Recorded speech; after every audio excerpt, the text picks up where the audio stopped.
Dread. Copyright 2025 by Samantha Price. All rights reserved. Chapter 1. Previously. Trust couldn't make herself get out of the hot bath. The heat soaked into her muscles, soothing the tension from a hectic day of returning a stolen ring and seeing a fake chef. She remembered the Chinese food delivery was on its way and forced herself to sit up, grabbing a washcloth to wipe off her pink mud face mask. But before she could, a knock sounded at the door. The cloth slipped from her hand into the water. Just a minute. Trust called from the bath, hoping the delivery boy heard. If she didn't get to the door, he'd leave the food on the doorstep, and the woman from across the corridor would complain about the smell. Not wanting to hear that again at the next owner's meeting, she moved quickly. Wrapping herself in a white robe, Trust grabbed a $10 bill from her bag and rushed to unlock the door. But as soon as she opened it, a large figure lunged at her, a hand clamping around her throat. Her body twisted and she hit the floor hard, the breath knocked from her lungs. She recognized the scent, musk with a hint of cinnamon. She'd once loved that smell. Now it terrified her. "You!" Trust gasped. It was Ryan Castle, her double-crossing ex-boyfriend. He sneered as she scrambled to her feet, clutching her robe tighter around her. "Look at you, Trust. Just like I imagined." Her heart pounded. The last time she'd seen him, he tried to strangle her before the police hauled him away. Jack had saved her. She pulled herself together. If Ryan wanted her dead, she would be already. "What do you want?" "I'll get to that. How've you been?" "You better go. I'm expecting someone." "Yeah, sure looks like it." He stepped closer, pinning her against the wall. "It's true." Trust spat out. "Why else wouldn't I check who was at the door? I thought it was him." "Who'd you be expecting dressed like that? With that gunk on your face?" Ryan smirked. "Not a lover. Not anyone important." "Lying again, aren't you, Trust?" "What do you want?" She stepped to the side, putting space between them. "I'm here on business." "I'm not interested in anything you have to say." "I think you will be." He strolled over to the couch and sat down. "Why would I want anything to do with you? You can't be trusted." She stayed near the door. "Not so. I warned you at the airport it was a trap, right before I got shot." His tone softened, as if that erased everything else. "You left me to drown once. Another time you wrapped me in plastic to smother me and you tried to strangle me. How does that make us even?" Ryan shrugged. "Where are the diamonds you stole from me?" "I told you, I don't know." His nonchalance only fueled her anger. "I'll find them. No matter what it takes." He leaned back, pressing his fingertips together. "I'm proposing a truce. I'm proposing you get out of my apartment." Before Ryan could respond, the delivery boy appeared at the door, hand raised to knock. His eyes widened at the sight of Trust in her robe, with a face mask still smeared on, and Ryan lounging on the couch. He thrust the takeout at her. "Here you go." "Wait. I have a tip for you." But the boy was already in the elevator, doors closing behind him. Ryan chuckled. "Is that who you were expecting?" "None of your business." Trust slammed the door shut. "Get out." Ryan stayed seated, a twisted grin on his face. "Not until I've said what I came to say." "I don't care what you have to say. Leave or I'll call the police." "I don't think so." His calm confidence unnerved her. Trust realized calling the police would raise too many questions. The FBI was on her side because of Jack, but the police wouldn't be. With a sigh, she sat down on the couch across from him, putting the takeout bag next to her. "What is it?" "Like I said, I have a proposition." "Tell me and then leave." Ryan's amusement faded, replaced by a hard edge. "You and I could make a lot of money together." "I don't need your money." "Liar." "I know you, Trust. It's in your blood." She narrowed her eyes. "I've stopped. Since I've been working with the FBI." He chuckled. "Sure you have. But we both know you haven't." "Get to the point." I'm involved with a group. We steal from thieves. And we need you. I already know you're part of the shadows. It wasn't hard to figure it out. He nodded slightly. We don't use that name anymore, but yes. We need you to break into a safe. The answer's no. She stood and opened the door again. Now get out. Ryan pulled out a gun, placing it on the coffee table between them. Sit down. She slowly closed the door and returned to her seat. What makes you think I'll help you? Because if you don't, life will get very difficult for you. His gaze flicked to the gun. Trust's mind raced. She couldn't involve Jack, and calling the police wasn't an option. I'll think about it. I'm not leaving until you agree. I've got something to show you. He pulled out his phone and started playing a video. That's the jewelry robbery from a couple of days ago. I've seen it on the news, Trust said. Yes, and that's where you come in. She frowned at him. Me? Yes. Why don't you get that stuff off your face? I can barely look at you like that. Fine. Trust stood abruptly. I'll be right back. She hurried to the bathroom, locking the door behind her. She grabbed her phone and checked the security cameras. It was offline again. That was annoying, but it happened every now and again. She splashed cold water on her face, wiping off the mask, her mind whirling with ways she could get Ryan out of her apartment. She'd have to agree with what he said just to have him leave, or he could get violent. When she returned to the living room, Ryan was slumped on the floor. Motionless. Her breath caught in her throat. Ryan. No response. She knelt beside him and checked for a pulse. Nothing. He wasn't breathing. Ryan Castle was dead. Panic set in. What was she supposed to do? Call the police. They'd think she killed him. Hide the body. Impossible. She grabbed her phone and ran to her bedroom. There was only one person she could call. Jack, she sobbed when he answered. Ryan Castle is dead. In my apartment. Jack's voice was calm. I'm on my way. Don't touch anything. She dropped the phone and collapsed onto the bed, tears streaming down her face. How had this nightmare come to her doorstep? Minutes felt like hours, but soon she heard the door open. Trust. Jack's voice echoed through the apartment. She rushed to meet him. He's in the living room. He's dead. But when they entered the room, Ryan was gone. She stared in disbelief. Ryan had been right there, dead on her floor. She'd checked for a pulse. Now the spot where his lifeless body had been was empty. No trace of him, no sign he'd ever been there. Trust's heart raced. What was happening? Was she losing her mind, or had someone been there while she was waiting for Jack? She felt the panic rise again, her grip tightening on the doorframe as she turned to Jack, her voice trembling. He was here, Jack. I swear he was right here. But all Jack could do was look at her, sympathy filling his eyes. There's no one here. Chapter 2. The Present. While Trust Zeigler stood staring at the place she'd last seen Ryan Castle, wondering if it was possible that she was finally going mad, the police and paramedics arrived.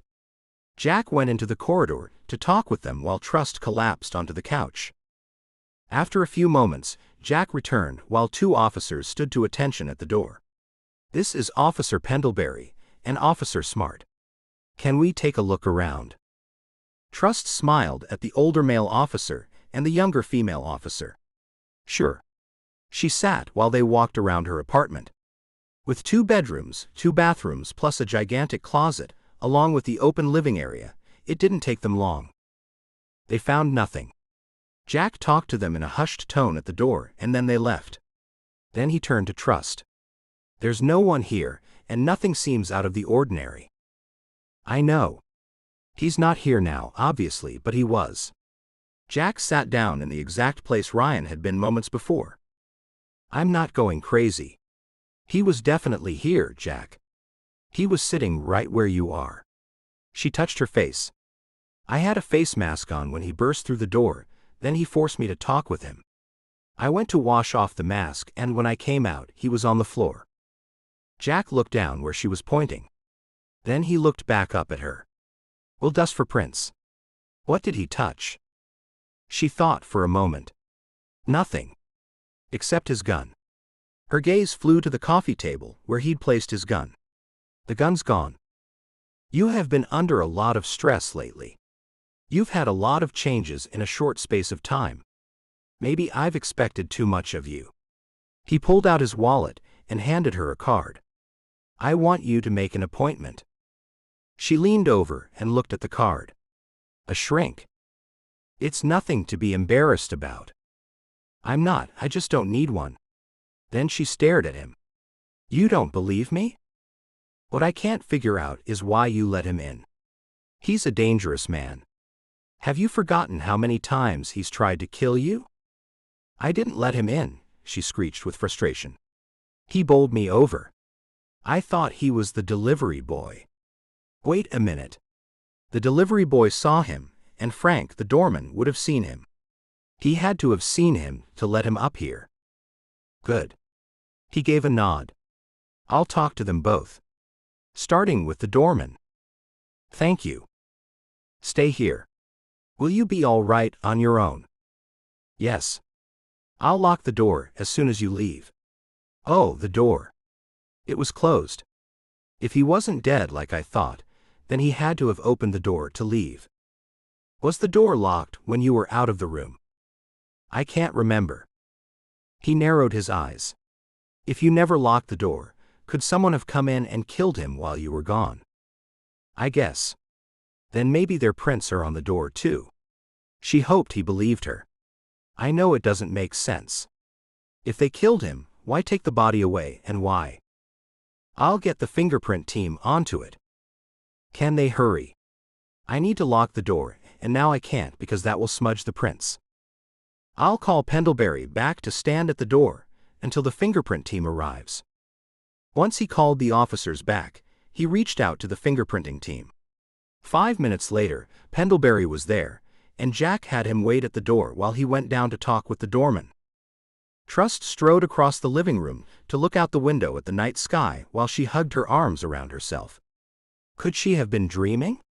Was she going mad? It all seemed so real. It was unlikely that someone killed him, then allowed her to see him dead, and then they took the body away, just when she happened to be out of the room a second time. Now she was starting to question everything herself. 10 minutes later, Jack was back. He walked through the door and found her still at the window looking out. I'm afraid the doorman didn't see anyone. Trust's heart sank. The doorman didn't see anyone. That's right. That's not possible. He would have. It is possible, unfortunately, because he took a break for 15 minutes tonight. He said he only came back on just before I got here. A break? He's a doorman, they don't get breaks. Jack shrugged his shoulders. That's what he said. What bad timing. You do believe Ryan was here, don't you? Of course I do. Jack pulled out his phone. Tell me more about this delivery boy. Where's he from? The Golden Dragon Chinese restaurant. He saw Ryan. Ryan sat on that couch in plain view. And the delivery boy looked over at him. Jack tapped the information into his phone. I'll find him right now and talk with him, see what he's got to say. Will that make you feel better? Yes, of course it will. I don't want there to be any doubt Ryan was here. Tell me the whole thing again from start to finish. I need to get it fixed in my mind. Just what I told you. Ryan admitted to working with the shadows, and then he wanted me to steal something for them. He said from a safe. Wait a minute, did you say the shadows? Yes. They're the people who steal from people who've stolen, after they've done all the hard lifting. Then he showed me a video from the robbery on 47th Street from a couple of days ago. Whoever the thieves are, they're the next target of the shadows. She heaved a sigh after she'd blurted it all out. He scrolled through his phone. Then he played a clip and held it up for her. That's the one. That's the exact thing he showed me. I'll go to that restaurant on my way to the office. You're going to the office tonight? Trust asked. I might as well strike while everything's fresh. Do you want to come along, or are you too shaken? She rubbed her face with both hands. I'll come. I don't fancy staying here, alone. She looked back at the floor where she'd seen Ryan's lifeless body. I could arrange for a female officer to stay with you tonight when I bring you back. Thanks, but I'll be fine. I'll just grab a coat. That might be a good idea. I won't be long. As she pulled on a leather jacket, she thought through everything once again. Ryan had been alive before she'd gone in the bathroom and taken off her face mask. They killed him, and when she came back into the room, someone could have been hiding behind the couch. If only her security camera had been working. She'd call Kent when she got a chance and get him to look at her system. He'd know why it had malfunctioned, and maybe he'd be able to retrieve some footage. If anyone could, Kent could. When Trust left her dressing room pulling on her coat, she saw Jack standing next to someone who was dusting the door handle with blue powder. Jack turned around and looked at her. There are no prints. No prints, not even mine. The man turned around. No prints whatsoever. Door's been wiped clean. On the other side too? Trust asked. Yes. Trust turned to Jack. You would have had to open the door. Why aren't your prints on it? The door was open. Open? She thought back. I'm sure it was closed when he was lying on the floor. Yes, I'm sure it was because I looked around and... The technician shook his head. I'm sorry, there's nothing. Jack said, thanks for coming so quick, Harvey. Not a problem. The fingerprint technician packed up and left. Jack then said to the officer at the door, I want you and another officer to take a look around the building for anything that looks odd or out of place. Yes, sir. Call me when you're done. Once they were out of sight, Jack turned to Trust. Next stop is to find this delivery boy of yours. When Jack pulled up outside the Golden Dragon, he went in alone. Trust closed her eyes, feeling sick to her stomach. She needed to eat something, but at the same time, she couldn't bear the thought. Her stomach was a jumble of nerves. It didn't take Jack long to come back to the car. Once he slid into the driver's seat, he sat there staring at her. What is it? She asked. The young man who did the deliveries to your building. Yes? He was found dead an hour ago. Chapter 3. What? Trust held her throat on hearing that her regular delivery boy was dead. Dead. He was the owner's nephew. They've only just been informed by the police. He was found in an alley between here and your apartment. That's horrible. Did you confirm he was sent to my address tonight? Jack drew his eyebrows together. They were near hysterical. I wouldn't have been able to get any sense out of them. Their workers were the same. They've closed up for the night. Under the circumstances, I thought that question might be able to wait until tomorrow. Yes, of course. She looked toward the front. He had much more empathy than she. If she wanted to impress Jack, she had to show a more caring side. And she did care. He seemed a nice kid. You're right. How did he? Shot. Oh. That's awful, and he was so young. I only hope he wasn't killed because of what he saw at my place. Maybe he saw who killed Ryan. If there was anything to see, Jack murmured under his breath. I'll see what I can find out about Lee's murder. After I find out about this heist, to see if we can link Castle to it, I'll make some calls about Lee. Lee, that was his name. Yes. He kept staring at her. You sure you're all right? I can take you home. She shook her head. I'm fine. She wasn't, but neither did she want to go home where she'd think about Ryan Castle's dead and stolen body. I hope you believe me. If I didn't, I wouldn't be doing all this. I'd be at home, sleeping and leaving this to someone else. Oh. Well, good. Thanks. He started the car. Half an hour later, Trust sat across from Jack at his desk while he tapped away on his computer. She looked around. She hadn't been in his office for some time. Nothing had changed. The room was still free of personal mementos, and could have been one of those offices that was shared by a number of people. Let me know what you find out. I will. There's nothing yet. The only thing they have is the recording you were shown. All we've got to go on was that there were 4 men involved. All over 6 feet tall and all of solid build. We have no idea if they were Caucasian, African American, or Hispanic. Only one voice is heard throughout the whole thing. They were covered head to toe. Only their eyes were visible through their ski masks, and we can't even see them on the tape. There can't be nothing. There's got to be something. Come here. She moved to join him on his side of the desk. He got up so she could sit in his chair.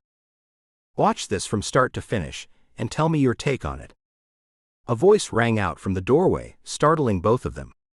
Hello, Jack. Both Trust and Jack looked up to see Monica Blaze striding into his office. The shoulder she'd been shot in was a little lower than the other. Monica's smile faltered when she noticed Trust behind the computer. Oh, I didn't expect to see someone at your desk, Jack. Hello, Monica, Trust said cheerfully, hiding her true feelings for the disagreeable agent. Monica Blaze had treated Trust horribly from the moment they'd met. Jack hit the pause button on the computer and walked over to Monica. Are you starting back? Yes. I've been cleared for duty. How's the shoulder? Jack asked. Monica moved it around. It's fine. I've heard you're not a real FBI agent until you've been shot. Monica fluttered her eyelashes at Jack, making Trust's skin crawl. The woman was overtly flirting with Jack right in front of her. Jack wouldn't fall for that nonsense. Trust didn't like the way the tone of Monica's voice changed when she was in earshot of Jack. Neither did she like the way the woman touched Jack's arm whenever she spoke. And how did Monica type on a computer keyboard with those long red nails? They didn't look FBI appropriate. Neither did the figure-hugging purple skirt or the plunging neckline of her white blouse. More than anything, Trust hoped Jack could see through Monica's ploys. Can I have a word with you in private, Jack? Monica asked in an almost whispered tone. Trust went to stand up to leave them alone, but Jack turned to her and said, Stay, Trust, play that tape from the start and see what you can see. I'll be back in a moment. Okay. Monica took a step closer to Trust. I heard what happened, Trust, and I'm sorry. Maybe your boyfriend is trying to make you look crazy, and he faked his death. That's what it sounds like to me. He's not my boyfriend. Monica shrugged her shoulders and then looked at Jack, who nodded at the door. Monica walked out ahead of Jack. Trust had no idea how Monica had found out about Ryan so quickly, and she wasn't happy with her knowing anything about her or what happened in her life. As they walked into the hallway outside of Jack's office, Trust heard Monica say, Are you really going to leave her in your office alone? She's got no security clearance. Trust huffed and didn't hear Jack's answer because they had kept walking. When Trust looked back at Jack's computer, she realized now it was a perfect opportunity to remove the spyware she'd put on Jack's computer months ago, but she couldn't remember the process, and she was too rattled to even try. Trust decided to leave it, even though Kent had kept reminding her to take it off. Trust pressed the play button and continued to watch the footage of the break-in at the jewelry store. The 4 men were dressed in black, and each wore a black balaclava. Each brandished a large gun. They burst through the store just at closing time. The last man through stayed at the door, and the other 3 men waved their guns. Only one man spoke, yelling at people to get down. Surely someone would recognize his voice. Someone who knew him. Trust played the tape through once again. After that, she stood up and looked through the office door and the open blinds of the glass walls. Where was Jack? Pressing her lips together, annoyed that Monica had stolen Jack away, she sat back down and played the tape from the beginning once more. This time, she looked for any mannerisms or body language that might give something away. Jack walked back in. Sorry about that. I've watched it through a few times. What we need is footage from the store for every day of the previous weeks. The police requested that. Well, do they have it and have they watched it? He grinned. I'll find out. I'll have them send whatever they've got. Good. One of these men would have cased the place beforehand. How will you know who they are? He asked. I'm hoping that there aren't too many men around of that size. They were all large men. Do you have a list of the stolen goods? Yes. They emailed it. I'll print it off. She moved away from his computer, and he tapped on his keys, and the printer whirred from the other side of the room. Trust walked over and plucked the pages from the printer. Then she looked at all the items on the list. Most of these would be easy to fence. Too easy. They got away with a lot. Her gaze ran up and down the list. Wow. My concern is that if we don't catch them, it will give other criminals the idea they can get away with these types of crimes. This has to be solved. That's true. We have to catch them, and Ryan Castle. She bit her lip. Ryan Castle was dead, she'd insisted. Now she didn't know if he was alive or dead. We have to find out what connection Ryan had with these people. That's what I meant. Insurance. Insurance? Jack asked. Has the owner of the jewelry store claimed insurance yet? I'm not sure about that. Do you think the owner was involved? Trust shrugged her shoulders, thinking about one jewelry shop owner she knew. I don't know. It's always possible. The police have interviewed him already, of course, but we should talk with him. Any reason to spend more time with Jack was a good reason. Yes. What did Monica want? Monica was sharing her opinion of you. Oh, really? What was it? She thinks you should pay back everything you stole. She also thinks your apartment should be seized because it was bought with illegal earnings. Trust huffed. What did you say? I told her what an asset you are, and how much help you've been so far. Thank you. Not long ago, you said you had a case that was coming up soon that would be perfect for me. That can wait. I think it's more important we find out why and how Ryan Castle was dead and then came back to life in your apartment. He had to have been alive to get out of there. Lucky for you, or he might have killed you. I know. He had a gun. I'm having the police canvass your apartment building tomorrow with photos of Castle, asking everyone if they saw him. Thank you. That makes me feel better. Someone would have seen him, and then you won't think I've lost my mind. He smiled at her. The jury's still out on that one. She smiled at his teasing, and then shook her head as visions of Ryan's lifeless body jumped into her mind. He couldn't have held his breath for that long. He was really dead. I'm certain of it. Jack sighed. We can go back and forth on that one for hours. We need some kind of proof he was inside your apartment, or at the very least, in your building. Let's call it a night. I'll take you home. We're both tired, and I'm sure you could do with a good night's sleep. Sleep? She knew she wouldn't sleep a wink. I'll just go to the ladies' room first. I'll be a couple of minutes, anyway. I need to send a couple of emails. When Trust was washing her hands before she left the bathroom, she heard the door close and then high heels sounded across the floor behind her. Trust looked in the mirror and saw Monica standing there. Trust, I had a thought. Maybe your boyfriend is trying to make you look crazy, and he faked his death. What do you think about that? He's not my boyfriend, and yes, you said that already. Thanks for sharing. I don't know what you think you've got going with Jack, but it won't last. Trust turned on the noisy hand dryer to drown out Monica's words. Monica grabbed the cord of the dryer and ripped the plug out of the wall. I'm talking. Trust turned around. Could you please move aside? I know you're the reason I was shot. I'm determined to get to the bottom of what you're involved in. You're trouble, Zeigler, nothing but trouble. Trust raised her eyebrows. Her mother had said much the same thing from as far back as she could remember. I'm so sorry you were shot. I hope you're all better now, are you? Monica scoffed. My shoulder will never be the same. I've got nerve damage. Sorry to hear it. Trust took a large step to pass her and Monica grabbed hold of her arm. Not so fast.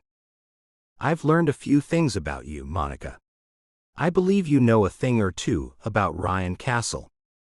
I don't know anything. He's your criminal boyfriend, that's all I need to know. That's funny. I heard you knew him personally. Her eyes flickered. Why would I know a criminal on a personal level? Isn't that a fine question? I don't know, but someone said you knew him. Don't be ridiculous. If you go around badmouthing me, you won't last long. Is that a threat? Trust wished Jack could see Monica now. She wasn't so attractive now. There was no batting of the eyelashes or flipping her hair over her shoulder. There was just ugliness. Take it whatever way you want. I'm not going to rest until you're caught and revealed for who and what you are. That's happened already. Personally, I don't care about anything you've been saying. Move aside. Monica made a threatening move toward her. Instead of retreating, Trust moved even closer. If you touch me one more time, I'll headbutt you into next week. Trust said it prison style, and Monica stepped back in shock. Trust walked straight past her and continued out the door. Once Trust was away from the dreadful woman, she stopped and inhaled deeply and tried to center herself. She'd already been through enough, and didn't need the stress of Monica's threats. The door opened and Monica rushed out to her and hissed, I know you haven't left your old life behind. You might be fooling everyone else, but you're not fooling me. Trust ignored her and walked on. Thankfully, Monica didn't follow, and soon Trust was in the safety of Jack's office. He looked up and then took a better look at her. What's the matter? Nothing. She wrapped her arms around herself. This whole thing has just got me jittery. I don't blame you. It's not every day that someone is killed in your apartment, and then to have had the body just up and disappear. She sat down on the chair opposite him. What have you found out? Not a lot at this stage. Nothing new anyway. I can't figure out what they did with the body, and how they got him out of my apartment. Did the police find anything? He shook his head. Nothing. Can they search all the apartments? You suspect someone's hiding inside your building? Not really, but it would be a risk to be seen moving something like a body out of the building, wouldn't it? Unless it went into something like a laundry truck or a garbage truck. The police assured me they're looking into all those possibilities. He wasn't giving her any more information than that. She knew that because his lips closed together tightly like he did when that was the end of a subject. He stood up and then flicked off his computer. Let's go. After Jack drove her home, she sat on her couch with all the lights on and her front door bolted. Every window was closed. Even though she lived 4 floors up, and there were no ledges or handholds on the outside of the building, she wasn't taking any chances. That night Trust got no rest. She kept reliving every moment of Ryan's visit from the moment he'd forced his way in. Never again would she open her door without checking who was on the other side.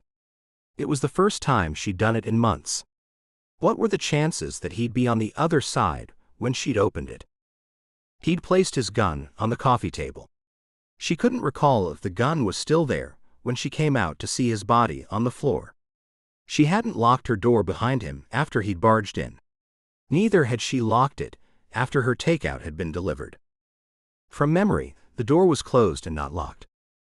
Her gaze traveled to the Chinese food still in the large paper bag. She picked it up to throw it in the trash, but then she heard a jangling sound. It didn't sound like takeout. Cautiously, she opened the bag. When she looked inside, she could scarcely believe it. Chapter 4. Trust's heart pounded so hard she felt it in her head and then in her stomach. She scrunched the top of the paper bag shut. This couldn't be real. She was in a bad dream, a continuation of the same bad dream where Ryan was dead on her floor. Slowly, she opened the bag again and looked inside. The contents glittered back at her. Then she shook the items out on the couch next to her. These were part of the haul from the heist on 47th Street. She was certain of it. These weren't regular pieces, They were the kind worn by hip-hop stars and people who wanted to be like them. Thick, heavy gold chains with heavy diamond medallions and diamond-encrusted watches. Now she knew this was some kind of a setup. Had Ryan been set up too? Did the same person who killed him plant these valuables in her apartment? Or had Ryan faked his death, placed them here, and then let himself out? She grabbed a couple of tissues and scooped everything back in the bag, glad she hadn't tossed it in the trash. For now, she had to hide it. Her dishwasher was the first place she thought of. The pieces were too large to be clever about it. That was where they would stay until she figured this thing out. She couldn't mention it to Jack before then. It wouldn't look good for her to have stolen property. At the very least, she could be convicted for possession of stolen property.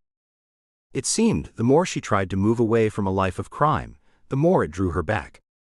Would she ever be free? Then a dreadful thought occurred to her. Were these items planted there so she'd be raided and thrown back in jail? Every time Ryan Castle appeared in her life, disaster followed. He'd ratted on her before, so what was to stop him from setting her up? She grabbed her phone, pulled the evidence from the dishwasher, and took photos of the haul. Next, she wrote a note on her computer saying what had happened.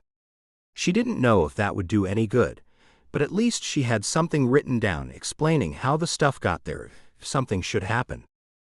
Finally, at 2 a.m. with everything back in the dishwasher, Trust headed to bed, exhausted. It was then she remembered she hadn't called Kent, her computer hacker friend. She pulled the covers over her head. She'd do that first thing in the morning. The next day, Trust was only on her first cup of coffee when she got a text from Jack informing her he was heading up in the elevator.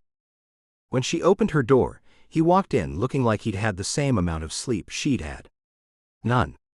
His dark circles and unusually pale complexion took nothing away from his good looks. He still looked mighty handsome in his gray suit, pale blue shirt, and carefully shined black shoes. "How are you this morning?" he asked. "As good as can be expected. What's happening?" She followed him when he walked further into her apartment. He ran a hand over his short, dark hair. "Nobody has turned up." "You mean Ryan?" she asked. "Yes. I thought he would have turned up somewhere by now, if he was dead." "That is odd, but it would depend on how they took him. That means someone would have had to come in and get him out somehow. He's not a small man. It wouldn't have been easy." Trust knew she was talking too fast, but she couldn't stop herself. "I thought about that all night. What if the killer was here when I came out and saw Ryan on the floor? You think they were hiding? Possibly in your apartment." "It's possible. They could have hidden behind the couch. I didn't look around. I was in shock. It didn't even occur to me. I thought he might have had a heart attack. Then I went into the other room and closed myself in until you came. It would help if your apartment building had CCTV. I've mentioned that to the owners' corporation last month, and none of them saw the need due to the added expense." Jack's eyebrows rose. "I thought most of the people who lived here would not have a problem with money." "Well, most of them are retired, so maybe they're careful with money. We voted on it, and the majority said no." "That's not helpful." She huffed. "I know, but what can you do? I'll look into getting cameras in here." She thought back to what he'd said a moment ago. So, a body would have normally turned up somewhere by now. "I'd expect so. If someone took him out of your apartment, how far do you think they would have got with him? I thought he might have been dumped somewhere. The other possibility is he woke up from a coma-like state and then headed out of your apartment." He stared at her, waiting for her to respond. He seemed dead, and he wasn't breathing for ages. He couldn't have held his breath for that long. His body might turn up later today somewhere. It's still early. Possibly. She yawned, covering her mouth with her fingertips. "Late night?" he asked. He knew she'd had a late one.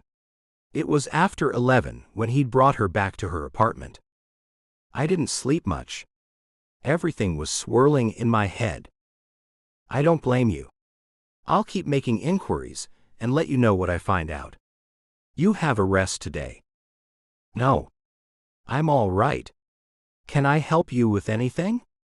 I'd feel better doing something. I just can't sit here and do nothing. Jack nodded. Sure. If you feel up to it. I'll get ready. Okay, I'll wait. Help yourself to coffee or something, she said. He looked over at the kitchen. It's easy. You just put the cup under it and press the button. It's set up ready for a cup. I think I can handle that. He flashed her a smile. Trust left him and headed to her bathroom. She hadn't showered since the night before, and she'd need to do her hair and makeup. That normally took an hour when she hurried. After she'd taken the world's quickest shower, she threw on a black skirt and a black blouse. Black. That was a reflection on how she felt. Besides, you could never go wrong with black. Then she sat in preparation to do her makeup. Firstly, she tied her hair into a high ponytail. That'd save her the bother of styling it. While she sponged on her base covering, she deliberated about the goods she'd found last night. If she told Jack, he'd wonder why she hadn't told him last night as soon as she found them. Was it too late now? No, she decided. She had to tell him, just in case she was being set up. If she was raided and found with stolen property, she'd be heading back to prison, and she wasn't going to risk that. She decided on red lip gloss to liven herself up, and just as she was dabbing it on, she heard the door. From the other room, Jack called out, "I'll get it, Trust." No. I'll get it. I'm ready. She raced to the door, and this time, she checked the monitor to see it was her sister. This was bad timing. The worst. She opened the door to Serenity, her younger sister. Serenity stood there, looking annoyed. She held 2 takeout coffees, and without saying anything, she handed one to Trust. Serenity walked past her and stopped still when she saw Jack. Oh, I'm sorry. I didn't know. Jack smiled and gave her a nod. Pleased to see you again, Serenity. Jack, hello.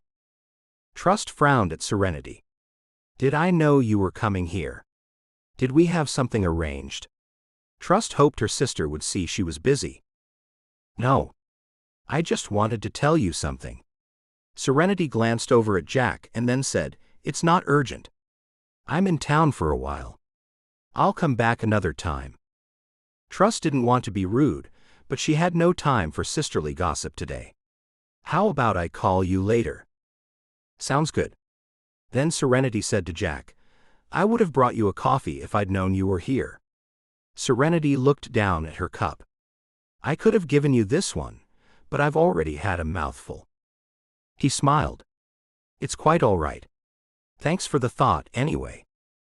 Bye, Serenity said. Jack gave a smile and a nod. Trust walked Serenity the few steps to the door. Just as Trust was closing the door behind Serenity, they made eye contact, and Serenity gave her the thumbs-up sign along with a wink. Trust frowned at her, and then couldn't help smiling. It seemed Serenity approved of Jack. Trust turned around to Jack. I've got something to show you. What is it? Blowing out a deep breath, she walked to her kitchen counter and set the coffee cup down. The more she'd thought about it, the more she realized she couldn't risk not telling him about what she'd found. She couldn't take chances where Ryan Castle was involved. I know I should have told you about this last night, but it was about 2 in the morning when I found it, and I was too groggy to think about it when you called this morning. She opened the dishwasher and retrieved the paper bag, taking it over to him. What's this? He took the bag and looked inside. Whoa. I think it's part of the haul from the break-in at that jewelry store. He stared at it, open-mouthed, and she wished she could read his mind. How did you come by it? She shrugged her shoulders. It came by me. This is the bag the Chinese takeout came in last night. I didn't look in it, because it got delivered when Ryan was here. I just assumed it was food, naturally. It was supposed to be. If that young man had something to do with all this, that might explain why he was killed.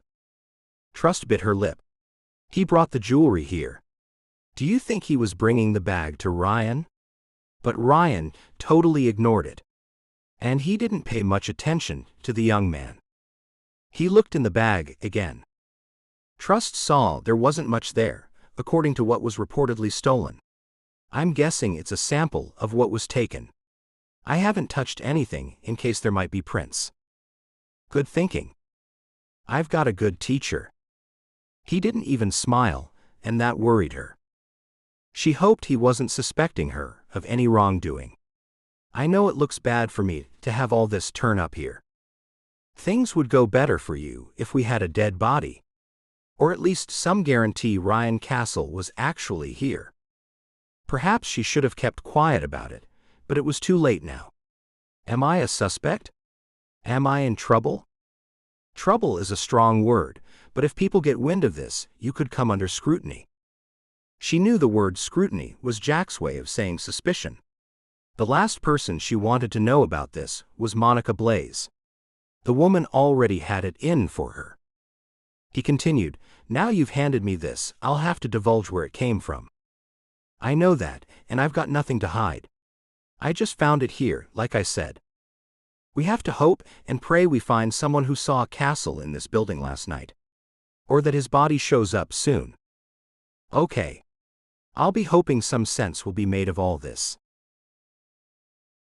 Chapter 5. You've got police officers questioning people in this building today, haven't you? Trust asked Jack. Correct. Then later today, I've got an appointment with the sergeant in charge of the 47th Street heist. Good. It's clear something odd is going on around you. A cache of stolen valuables, a missing body, and your regular food deliverer is dead. She sighed. I know. It sounds bad. Sounds bad and looks bad for you. Especially now that we have this. He nodded at the paper bag. You'll need to make a statement. Okay. Of course. An official one. I can do that. When? Later today. Can I come with you when you talk to the sergeant? Trust asked. Under the circumstances, no. You mean because these were found here? She gestured toward the jewelry. That's right, and Ryan Castle's involvement. She couldn't argue with that. From his pocket, he took out a pair of gloves and snapped them on. Then he tipped out the gold and diamond pieces and spread them across her coffee table. Personally, the items weren't to her taste, but that didn't mean she didn't appreciate seeing the glitters and the sparkles. She could barely stop looking at them. The next thing Jack did was take several photos. As he was putting everything back in the bag, he said, You do get yourself into the middle of things. She winced. I don't do it deliberately. I'm doing my best to stay out of trouble and keep away from old acquaintances, especially Ryan Castle. He straightened up. I'm sorry about your friend. Did he mean Lee, the delivery boy, or Ryan Castle? I'm sorry about that young man too. I only hope he wasn't involved with crime. That'd be awful for the parents to find out. If he's not involved, and he's an innocent bystander with all this, it's even worse in a way. He might not have known what was in the bag. We'll know in time. Jack picked up his phone and made a call to the forensic unit. Trust sank into the couch in a fog. When he ended the call, she looked up at him. Will you stay while they're here? If you want me to, I will. Yes, please. He sat next to her. I was planning on staying anyway, but it's nice to be needed. She liked the way he said that, as if being here with her wasn't a duty, but something he genuinely wanted. For the next 3 hours, a forensic team combed her apartment while Jack and Trust stayed in the kitchen. When they left, Jack told Trust, I've got the rest of the day booked, and I've run out of time thanks to that surprise you had for me, but I'll pick you up tomorrow at about 2, and then I'll take you in for an official statement. Thank you. I'll be ready. Good. Will you be okay here by yourself? Yes. I'll be fine.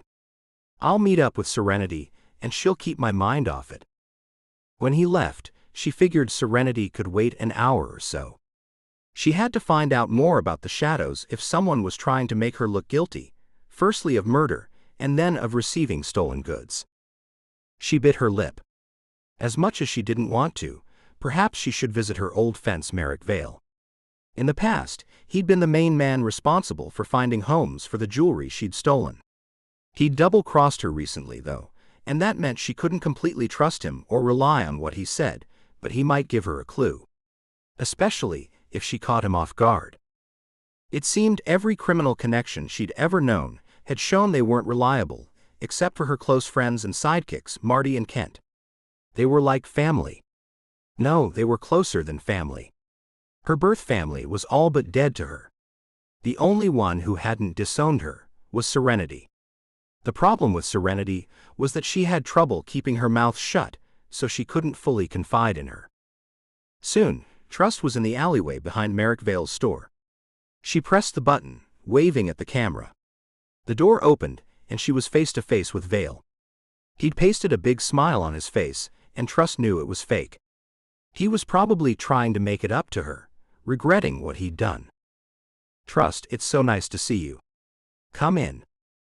She forced herself to smile as she walked inside.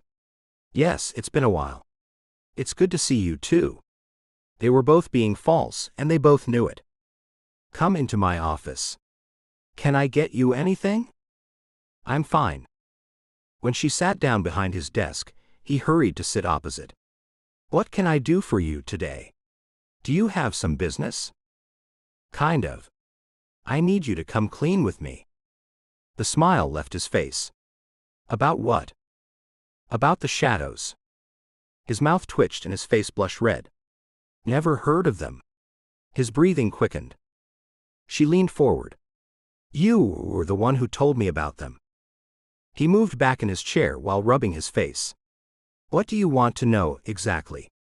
From the look in his eyes and the way he moved his body, he seemed a little scared. "You better start talking. Everything is going to come crashing down. The FBI are onto them." He stared back at her. "I know them by their reputation, but I don't know anything about them," he said. It was no surprise he wasn't forthcoming.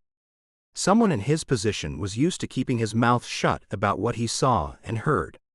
He couldn't afford not to. "Okay, I wasn't going to tell you, but I might as well tell you the whole thing." She told him about Ryan wanting her to do a job, and about Ryan killed in her apartment, and then his body was removed. He looked suitably bothered by what she said. His face flushed even redder, and even the tops of his ears turned red. "Is this true?" "Yes."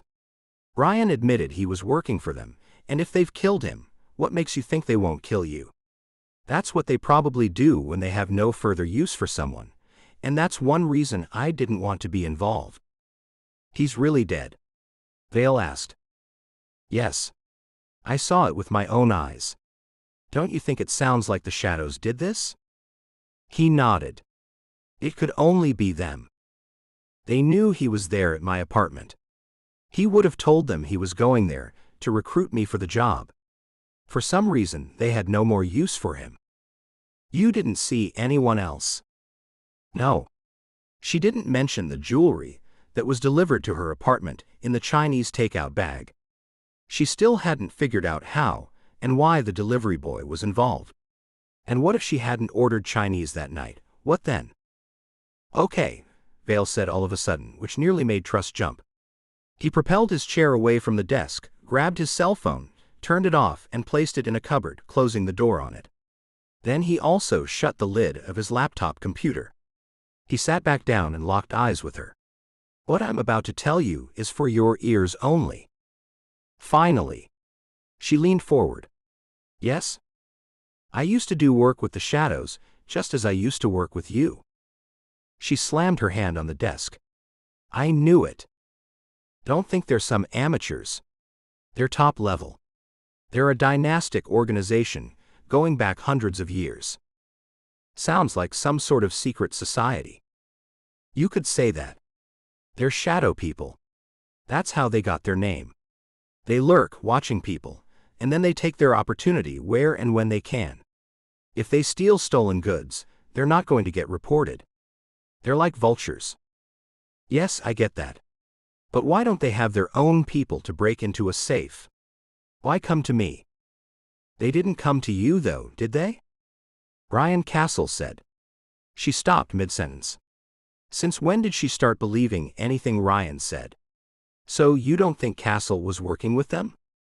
People who are working with them don't divulge it. You did just now. He frowned. I'm only the fence. I'm not one of them. I only find a buyer for what they give me. I'm only their broker. I'm not part of the team. I see what you mean. If your friend was working with them, maybe he got killed because he was breaking with their tradition and opening his big mouth. Or perhaps he infiltrated them and was about to steal what they were going to steal before they could get to it. Slowly, she nodded. Yes. That sounds more like something he'd do. Giving the shadows a taste of their own medicine. That's something he'd find funny. Vale added, things like that can get someone into a lot of trouble if he was found out. Maybe. What do you know about this latest robbery on 47th Street? Understand my position, Trust, I can't say too much. Did all the jewelry go to you to sell? I wouldn't know. Surely you would. Have you seen any of it? I might have seen some, but I wouldn't be 100% certain that's where they got it from. It could have come from anywhere. He held his hand up in the air. Having said that, I certainly haven't received anything like what was reportedly stolen. Reportedly. So you think something funny is going on? He grinned, but he certainly didn't seem relaxed. His shoulders were stiff and hunched. No, I don't. You're reading way too much into it. She wondered how much more she could push him. This is really important. Tell me again. The man was in your apartment, and then he was dead, and then he disappeared. She didn't like the way he said it. It sounded crazy. That's right. He said the shadows wanted me to break in somewhere. I wasn't told where, but he definitely said the shadows. Well, I've told you everything I can tell you. Do you mind if I check back with you in a couple of days to see if you've heard anything else? You may. It was good seeing you again, Trust. And I'm always ready to do business with you again. He gave her a wink. Trust didn't bother telling him that she was never going to steal again. At least, that wasn't on her to-do list this week. Her focus was on keeping out of jail and keeping Jack Fletcher happy with her. Is that right? Of course. Why would I ever do business with you again when you double-crossed me? I know, and I'm sorry. I'm a survivor, and I was pressured into what I did. I've spent many a sleepless night feeling bad about it. Let me make it up to you somehow. I'm glad you're upset about it because I trusted you. I respected you, and now I don't know what to think of you. I'm deeply sorry. What can I do to win back your trust and your faith in me again? You could start by keeping me in the loop and telling me if you hear of anything that will help me figure this thing out. He bowed his head. I will. You have my word on it. He reached out his hand. If I hear anything to do with Ryan Castle, the shadows, or that stolen jewelry, I'll call you immediately. Good. Thanks. I'd appreciate that. I'm glad. He smiled widely. She looked down at his outstretched arm, knowing she couldn't believe anything he said. Regardless, Trust took his hand and shook it. Trust stepped out of Vale's backroom office into the back alley. Next, she dialed Serenity's number. Chapter 6. When Serenity sat down in front of Trust at the cafe, the first thing she said was, "How's handsome? Are you two dating?" Trust smiled. No. He's just like my boss. He was there on business. Serenity sniggered. Okay. I'll believe it. After the waitress took their order, Trust couldn't help herself. She had to unburden herself about what had happened. Something really weird happened. If I tell you about it, you can't say anything to anyone. It's a huge secret. Tell me. I know I opened my mouth once, but I'll never do it again. It's all water under the bridge. It's just very important that you... Quick, tell me. I won't say anything. Trust told Serenity about finding Ryan dead in her apartment, and then him vanishing. Serenity's eyes widened, and she nearly knocked over her coffee. What? Ryan was dead in your apartment? Are you serious? Yes, and then he disappeared. Serenity leaned forward, lowering her voice. Have you called the police? This is terrible. Are you okay? Trust slowly nodded. I'm as well as can be expected. I'm just trying to work out what actually happened. Serenity sat back, her face pale. This is insane. You're saying someone must have killed him, and then pulled him out of your apartment after you saw him there. Yes, but the crazy thing is, I didn't hear a sound, and it was all done pretty quickly. Maybe he was poisoned, but who took him? Trust bit her lip. It could have been, but that doesn't make much sense. Someone poisoning him, and then hanging around to see where he dropped dead and when. Yeah, it does sound a bit far-fetched, Serenity agreed as she picked up her phone and scrolled through it. According to this, it can happen. People thought dead have woken up in morgues. One man was about to be cut open for an autopsy when he woke up. There are tons of cases. Ah, on the internet. That's interesting. It feels almost validating what happened. I wonder if it's possible for someone to fake death by taking drugs or something. For what reason? Why would Ryan want you to think he was dead? Serenity asked. And what did he want you to do exactly? You said he was there asking you to do something. So why would he leave until you said yes? If he was trying to frame me. About what? Don't worry. Nothing, I suppose. He was probably going to tell me more details, but he didn't get around to it. And she certainly couldn't tell Serenity about the jewelry that turned up in her apartment. Or tell her that the delivery man ended up dead. Anyway, enough about me. What's happening with you? Nothing exciting, not like your life. My life is boring in comparison. I got back together with Silas. Their food arrived, and Serenity continued, Things are going okay, but I'm not sure what he's thinking. Do you want things to move faster? Of course I do. I'm ready for commitment. It's so hard to find a man in the community. It's because I keep leaving and going back, I think. They see me as unstable. I can feel Silas is holding back, and that's probably why.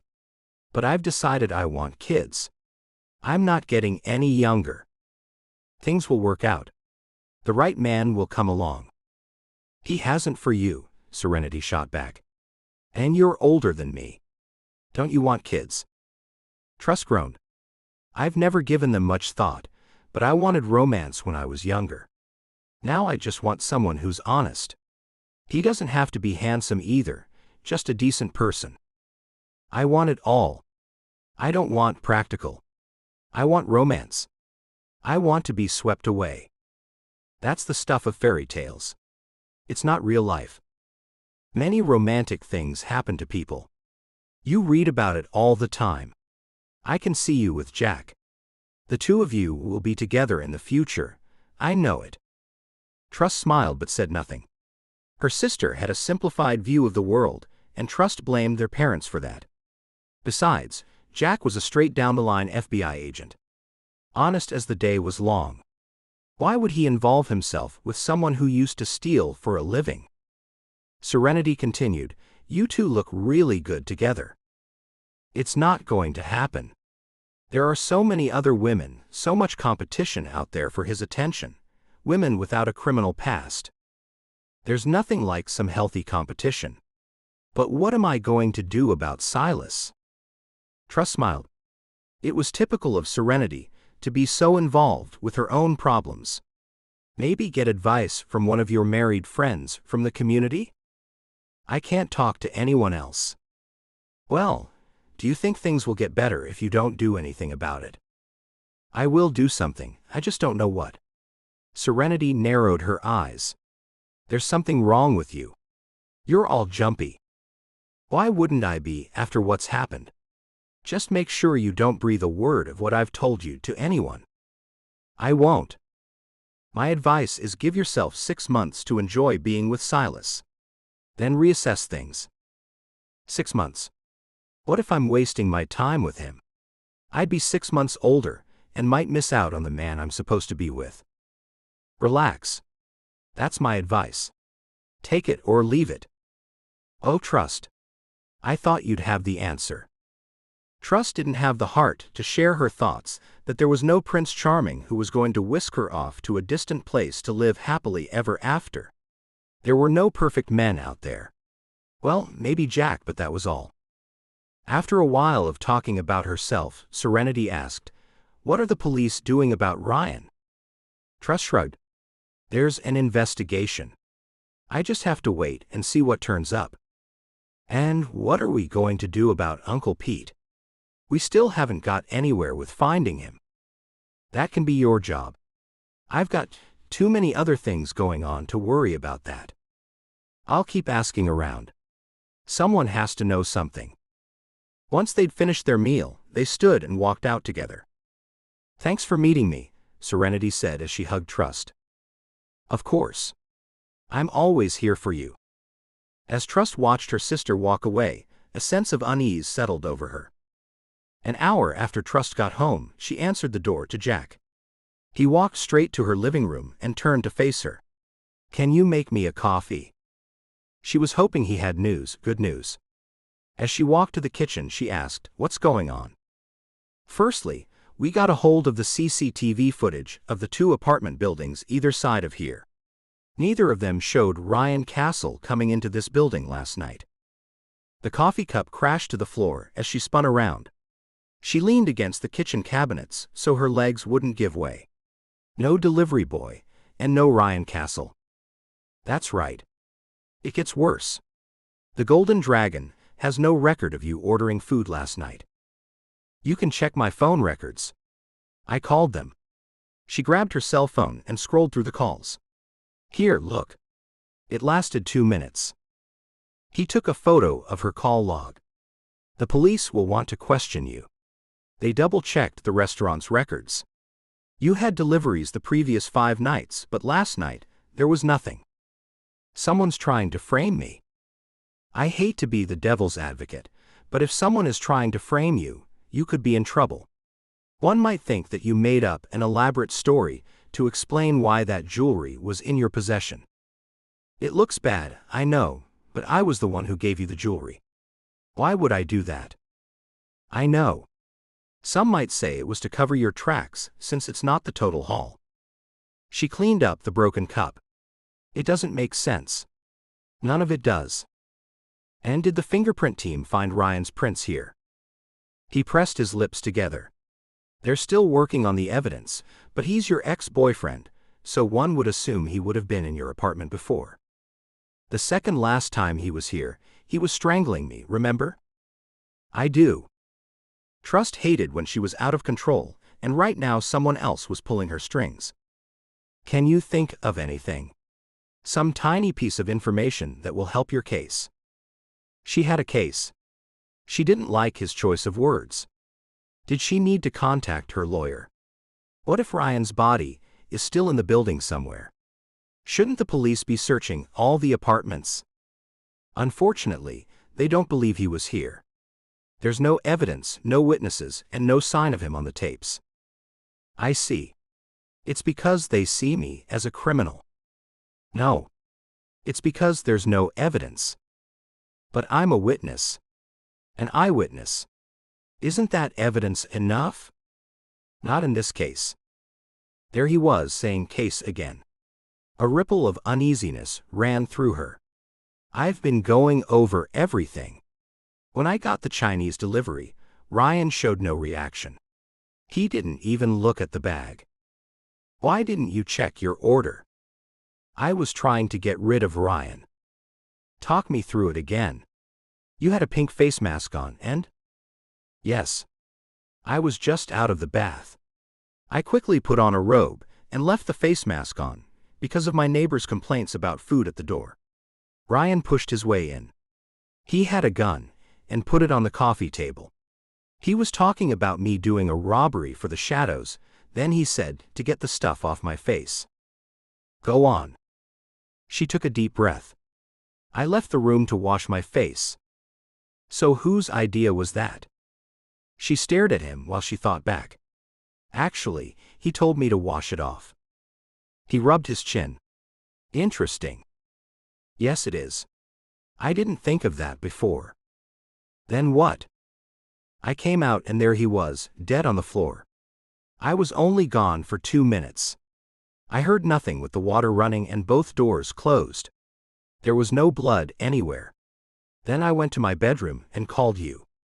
How long were you with him when you checked for signs of life? Long enough to see he was really dead. If he'd been breathing, I would have called 911. And you think in that time frame, someone took him away without you hearing anything? I know it sounds unbelievable, but it's the truth. I don't know how the jewelry fits into it.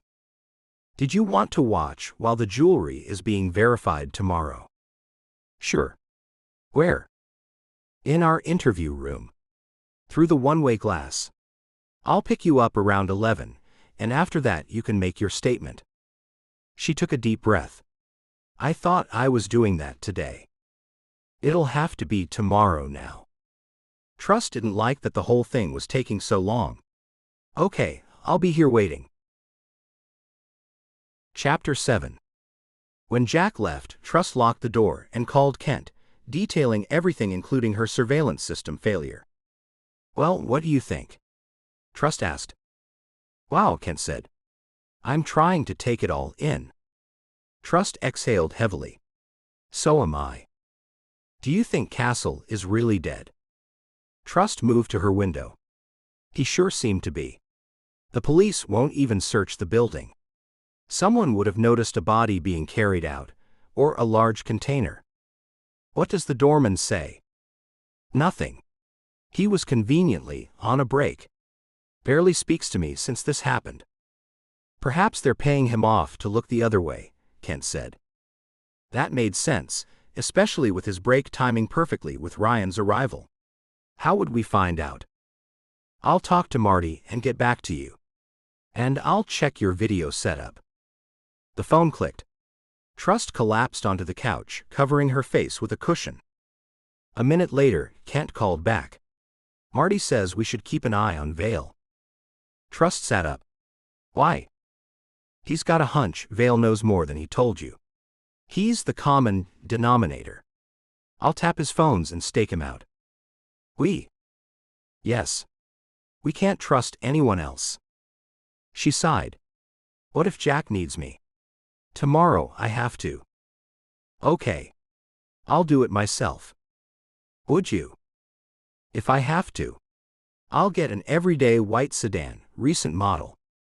Great. And I checked your system while talking to Marty, Kent said. Nothing's wrong with it. It's working perfectly. That's odd. Not really. Your system is Wi-Fi. It's an IP camera. They just need to find your network, then use software to take out the network. Or simply disable that one device wirelessly. Trust paced her living room. So someone stopped it working at a certain time. Yes. Could have been done from the next building or a car downstairs. How would they get my IP address? Almost anyone can uncover that. A bug in an email, a website you visited. Easiest thing to do. I thought you would have had me better covered. I'm sorry, Kent said. I'll get onto it. I need the system upgraded. Let's figure out what's going on with Ryan Castle and your mysterious takeout first, then we'll ramp up your security. Trust glanced at her cameras. Good. I've switched them off. If they can scramble them, they might be able to see me. Keep your door bolted. I usually do, and I check visitors. Frank never lets anyone up except Jack and Serenity. Don't you find it odd he's on break exactly when Castle visits? Castle might have been watching and waiting for him to leave. It's possible. I'll start watching Vale tomorrow, Kent said. Why not now? Get Marty to help share the work. I'll see if he's available. Tell him I'll make it worth his while, Trust said. Will do. Anything else? Call if you notice anything suspicious. The slightest thing. After ending the call, Trust headed down to confront the doorman. She found Frank at his usual post, impeccably dressed in his uniform. For the first time since the incident, he met her eyes. Trust. The timing of your break seems convenient, Frank. I told the police everything, he said. I was in the bathroom. So you saw nothing? Not even the delivery boy? It was quiet until the police arrived. His expression remained neutral. When you take breaks, don't you usually have someone cover? There hadn't been any residents for an hour. I was waiting, but couldn't hold it any longer. Trust. She turned to see Doug from the apartment below, approaching. There's a rumor that a man was found dead in your apartment, and then he vanished. Trust was a little surprised the police had offered so much information. Yes, it's true. Did you see anyone carrying anything large out? He shook his head. No. Nothing. What about you, Frank? He asked the doorman. I was on a break, unfortunately. Doug slightly raised his eyebrows at Frank's answer and looked back at Trust. If you ever need anything, I'm in the apartment directly below you. She studied his face. He seemed genuine. Thanks, I appreciate that. Trust turned and headed to the elevator. Trust heard nothing from Jack for the rest of the day. Early the next morning, he called. I'll be there in 30 minutes. Chapter 8. After Trust had hung up from Jack, she flung back the covers and got out of bed. Today, she had to give a statement, and the jewelry found in her apartment was being verified. Half an hour wasn't long enough to get ready, but she did her best to look presentable. An hour later, Trust sat in Jack's office while he finished off some work on his computer. He told Trust he was waiting on a call. Then his phone beeped. He said a few words and then ended the call. That was the expert who'll be looking at the jewelry. He's 10 minutes away. That's good.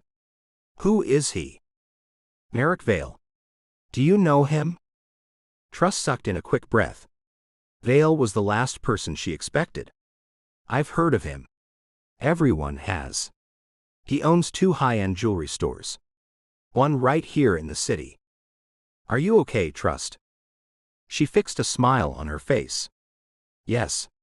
I'm fine. You look a little pale. I'm still in shock after everything that's happened, that's all. I can't blame you for that. I'm having thoughts of moving. Selling up and going somewhere else.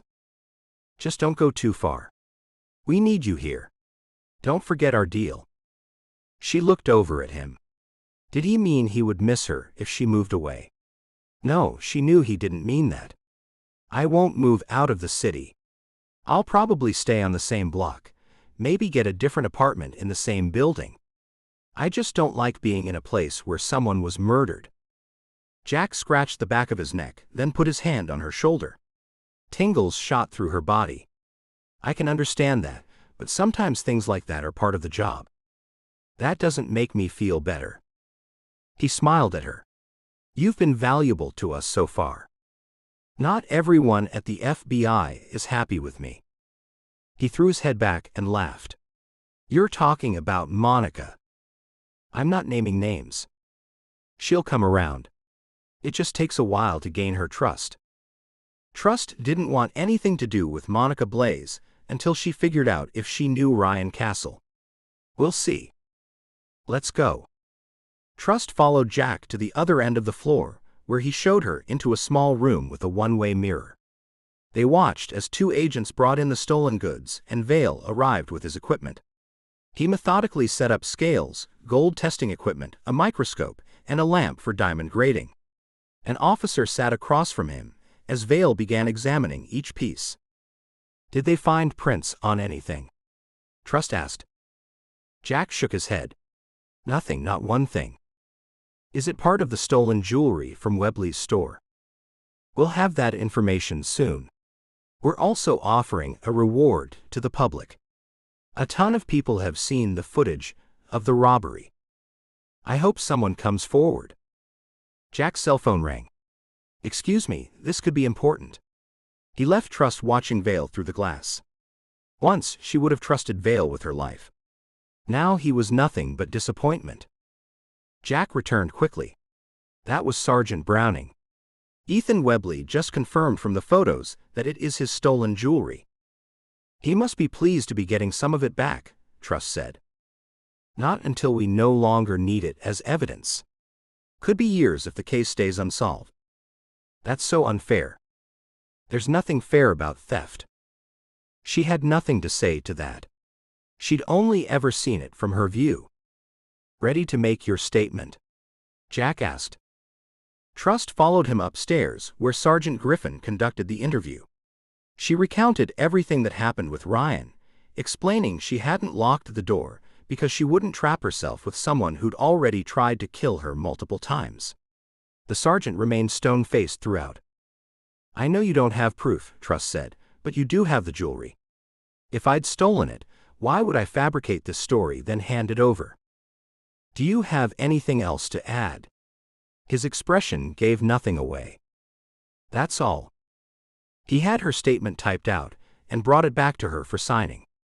After she'd read through it, she signed it and handed it over to him. We'll keep investigating. We have one dead teenager, and according to you, one dead escaped felon. Are you looking into whether the teenager who delivered the food, I mean the jewelry, was involved with the robbery?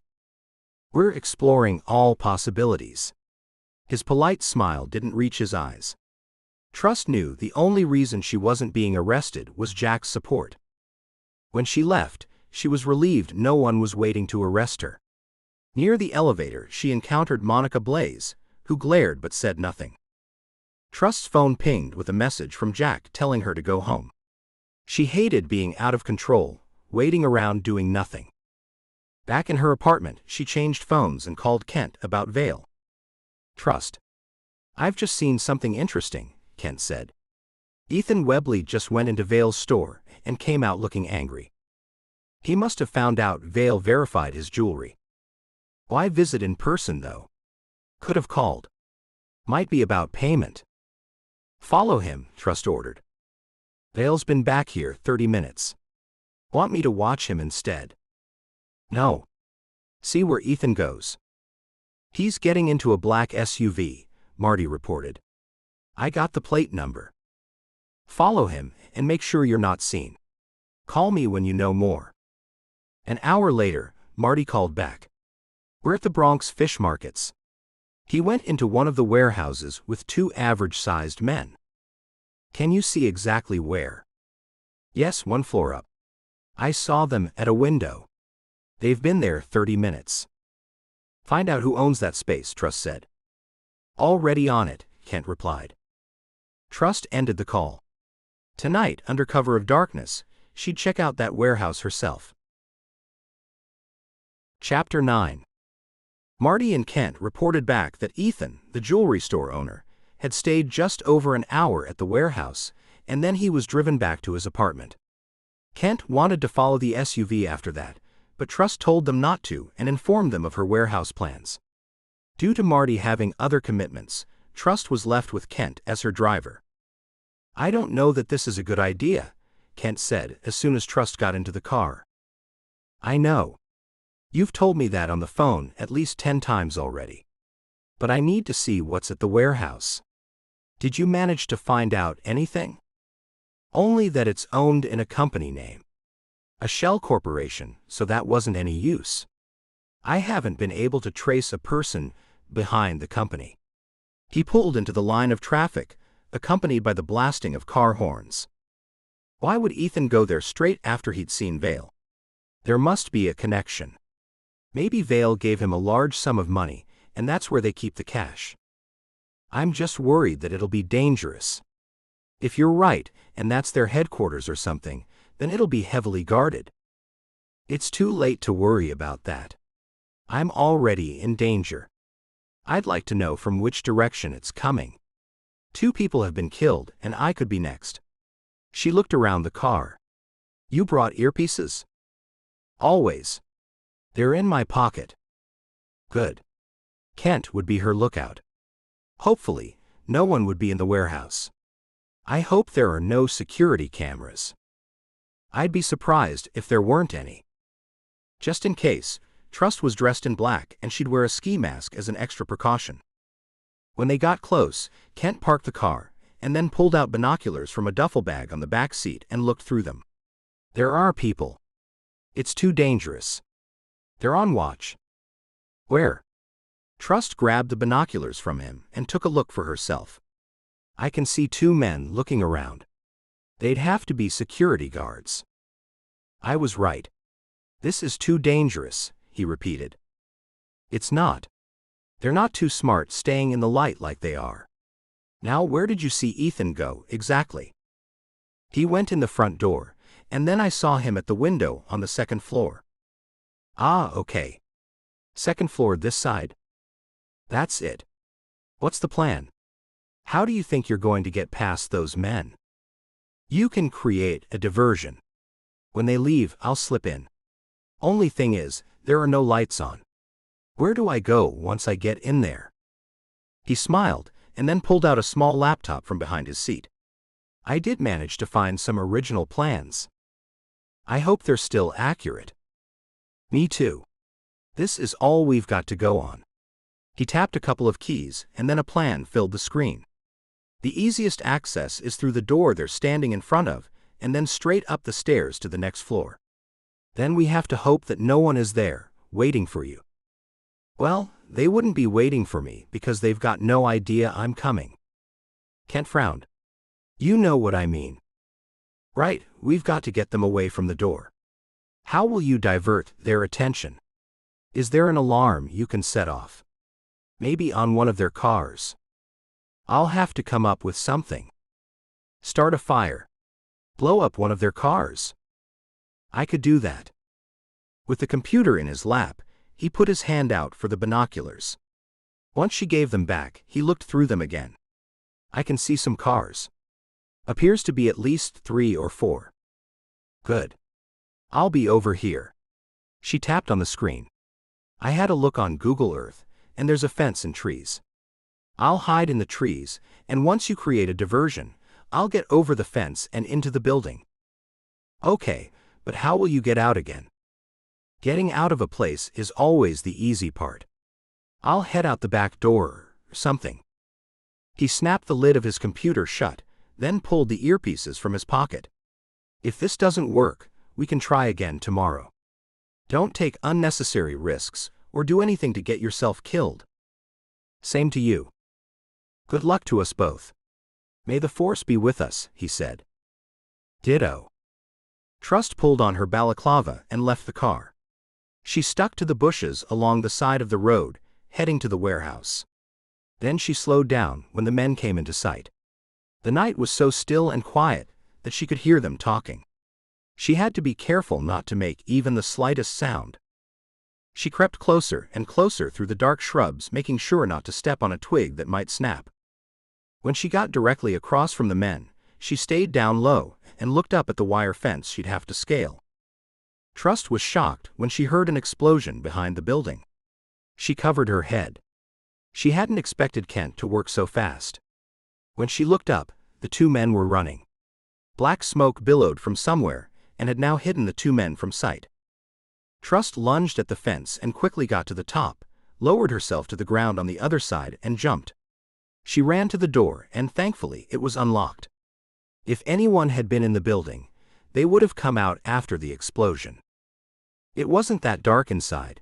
There was a dull light coming from under the stairs that she was running up. When she got to the top, she found herself in a wide open space. Boxes were piled on one side, and on the other side was a small sink and kitchen.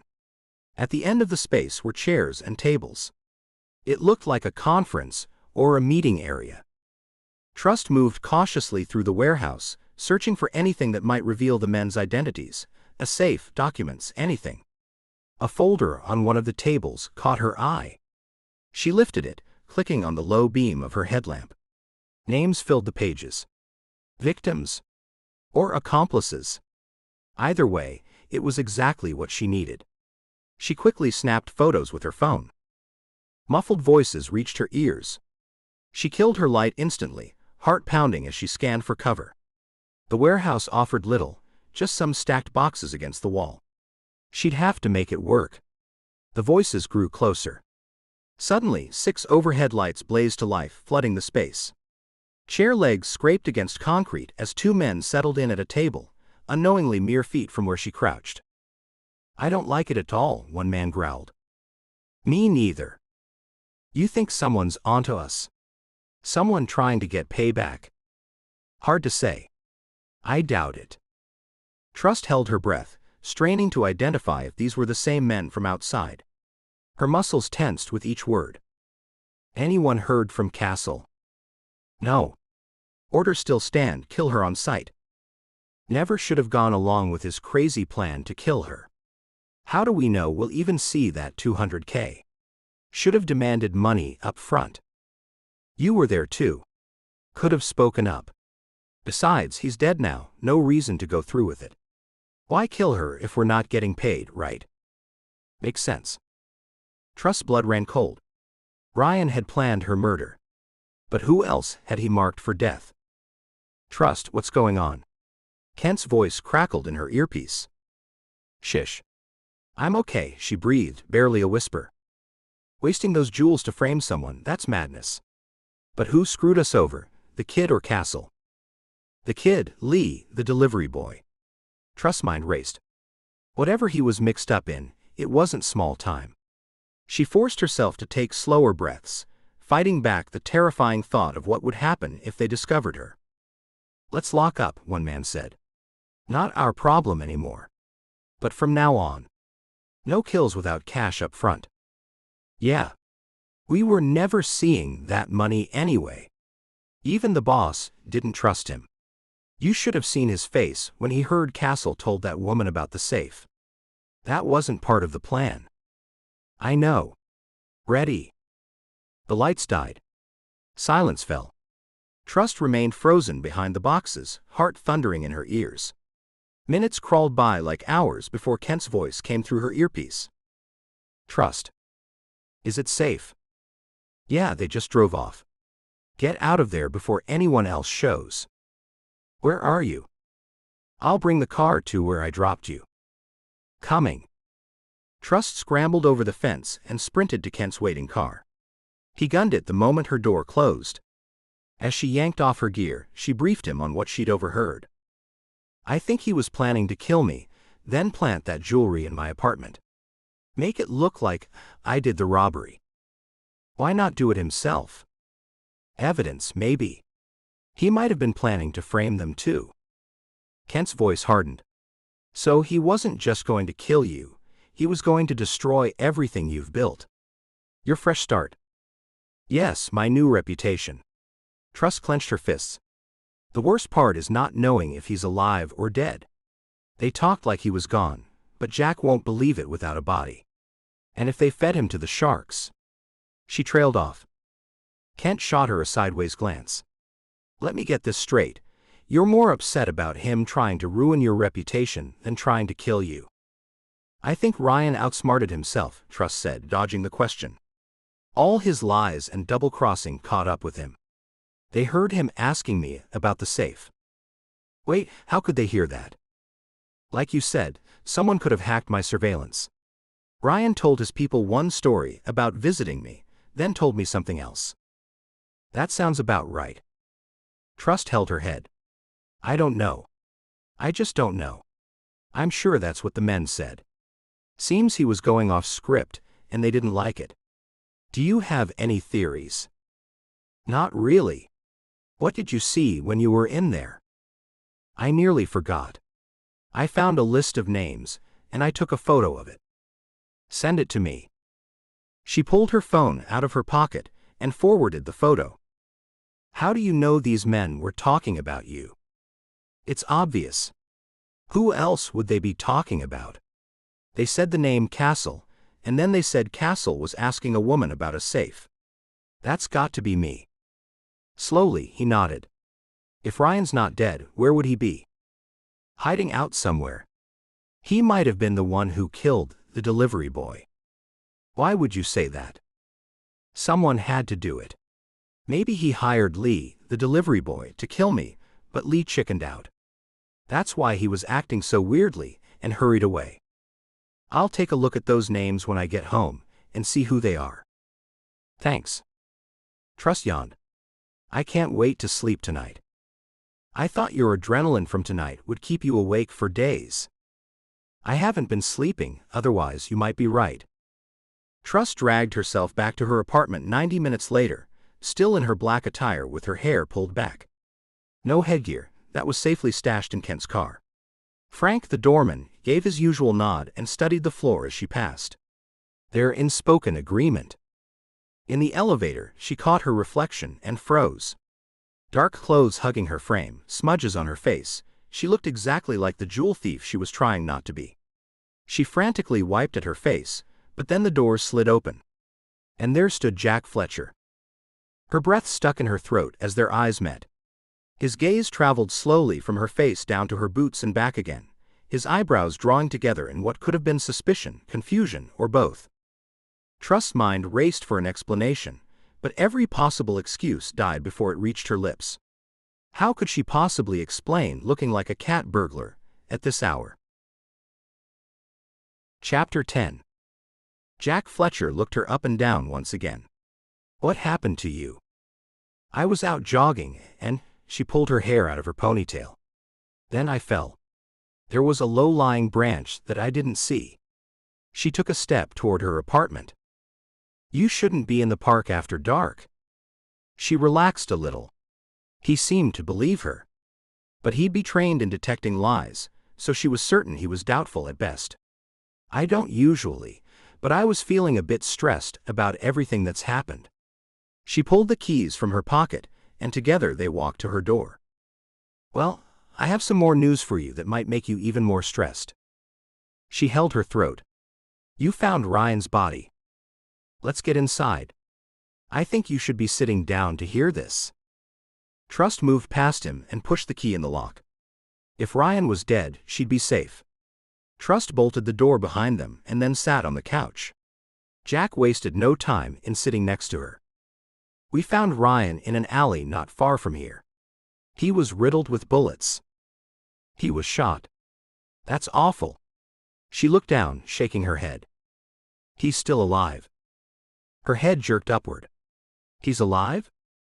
That was something she hadn't expected. Only just. He's hanging in there. Oh.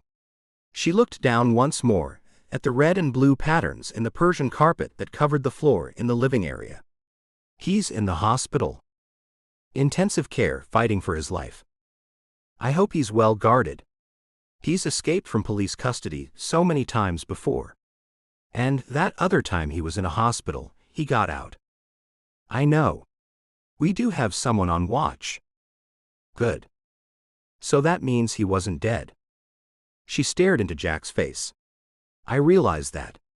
I didn't see he was shot when he was here. I saw him dead, but there was no blood. I honestly don't know what to say. He seemed so dead. I shook him and he was all lifeless, and he wasn't breathing. Are you sure this guy's Ryan Castle? It could be someone that's stolen his ID. Jack pulled out his phone and showed her a picture of Ryan in an ambulance with tubes everywhere. She looked away. That's him. Yes. He slipped his phone back into his pocket. I'm going there now to find out when he'll be in a fit state to talk. I just thought you should be one of the first to know. Thanks for that. I do feel a little safer now. And I don't have to sell my place because he wasn't killed here.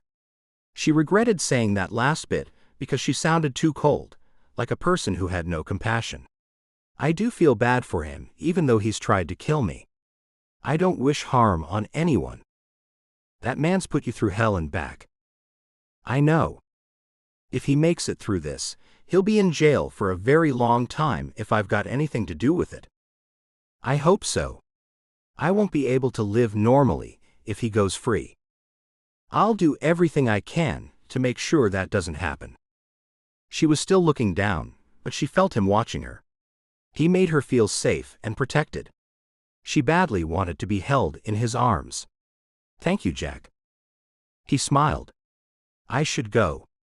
I don't want to waste any time getting to the hospital. Can I come along? No. He stood up. That wouldn't be a good idea. She rose to her feet and followed him to the door. Thanks again for letting me know. I hope you can make some sense out of this.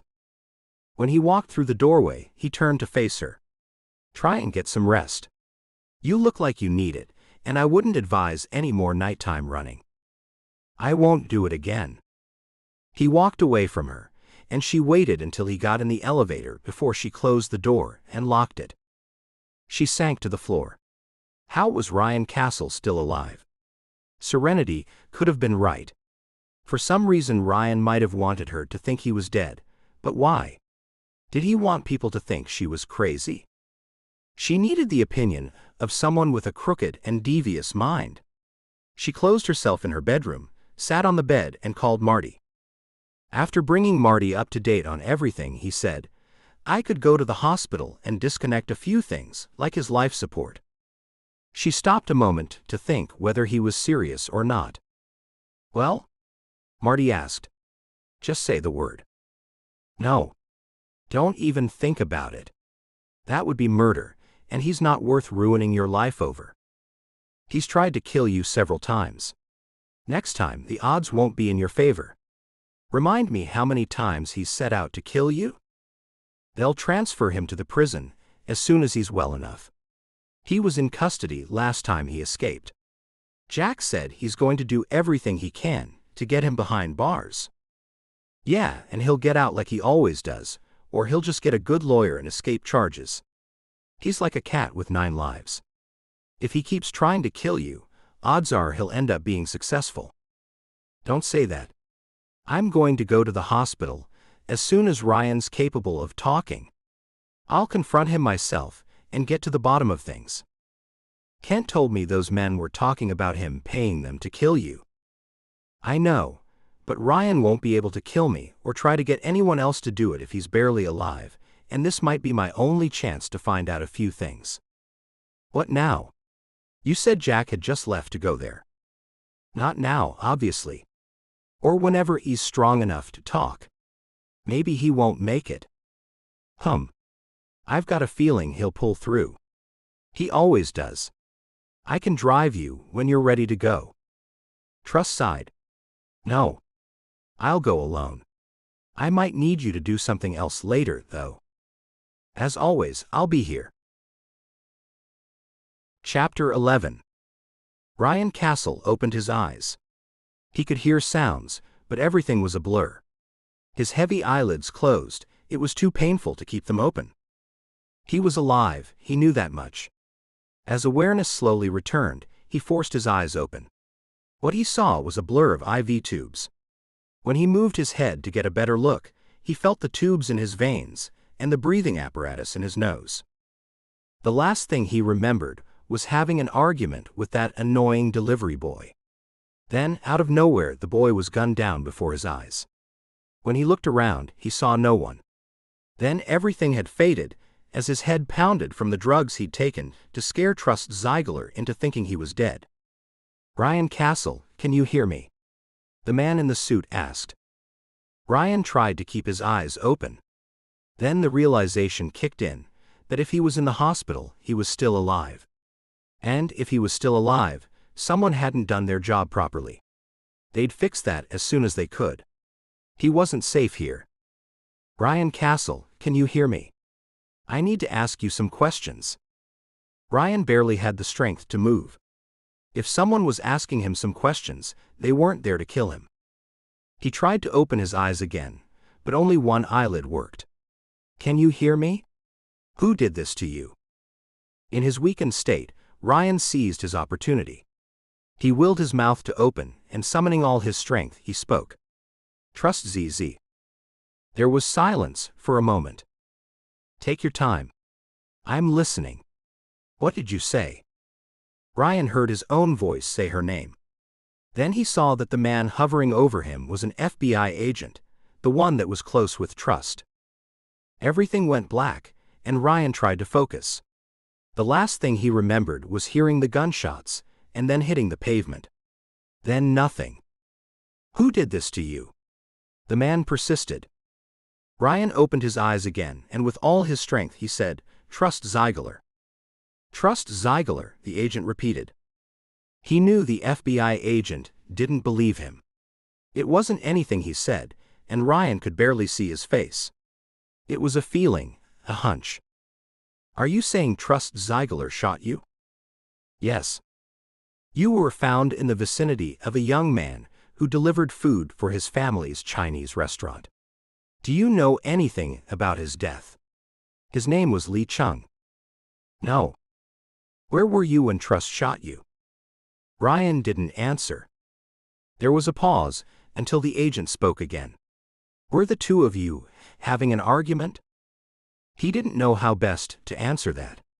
"No." The agent stepped back a little. "You're in police custody." The agent said nothing more, simply turned and strode from the room. His footsteps faded, then stopped. Through the half-open door, Ryan caught fragments of a hushed conversation in the corridor. "How much can we trust what he's saying in this state?" The agent's voice was low, professional. "Well?"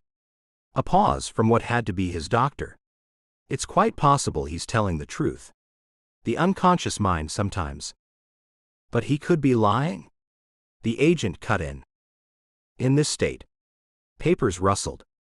"Yes, it's possible. Though most patients emerging from prolonged unconsciousness tend to be rather unfiltered." Ryan strained his ears, but the voices beyond his hospital room door faded to barely audible whispers. He caught fragments as they rose again. "Yes. Given his history of dishonesty, any statement he makes now might lack credibility." "Exactly what I was thinking." Ryan's chest tightened. He told them plainly that Trust had pulled the trigger, but Jack Fletcher was already searching for ways to dismiss his testimony. Shifting carefully against his pillows, Ryan glimpsed Fletcher speaking with a doctor in the hallway. The guard posted outside his door left no doubt. If he didn't get out of here soon, he'd be trading his hospital gown for an orange jumpsuit. Not that being locked up would stop him if it came to that. He might not be able to get to Trust personally from behind bars, but his offshore accounts held more than enough to ensure someone else would. One way or another, Trust was as good as dead. Chapter 12. Trust sat frozen on her couch, the phone clutched in white-knuckled fingers. Each minute without Jack's call stretched into an eternity. Her apartment felt too quiet, too empty, making every small sound, the hum of the refrigerator, the tick of the clock, painfully loud. When her phone finally rang, Jack's name lighting up the screen, her heart lurched. "Did you talk to him?" The words tumbled out before she could stop them. "Yes." Jack's voice was heavy. "But you're not going to like what he said." "Go on." "He said you were the one who shot him." "What?" The word came out as a strangled cry. "That's what he said." "That's ridiculous. You saw for yourself, no blood, nothing." "I know. Your apartment was clean, but he wasn't shot in your apartment."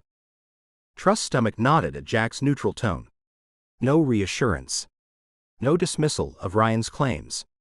Just facts, delivered with detective's precision. "I can't believe this is happening. It's like I'm trapped in some kind of nightmare where nothing's real. I'll talk to him again tomorrow. Hopefully, he'll be more coherent." He could barely speak. "What's next?" she managed. "I've got a few other things I want to track down." "Can I do anything to help?" "No. You can't do much because you're involved in all this. Just sit tight. If I need you, I'll call." She stared at the phone long after Jack hung up, the silence of her apartment pressing in around her like a vice.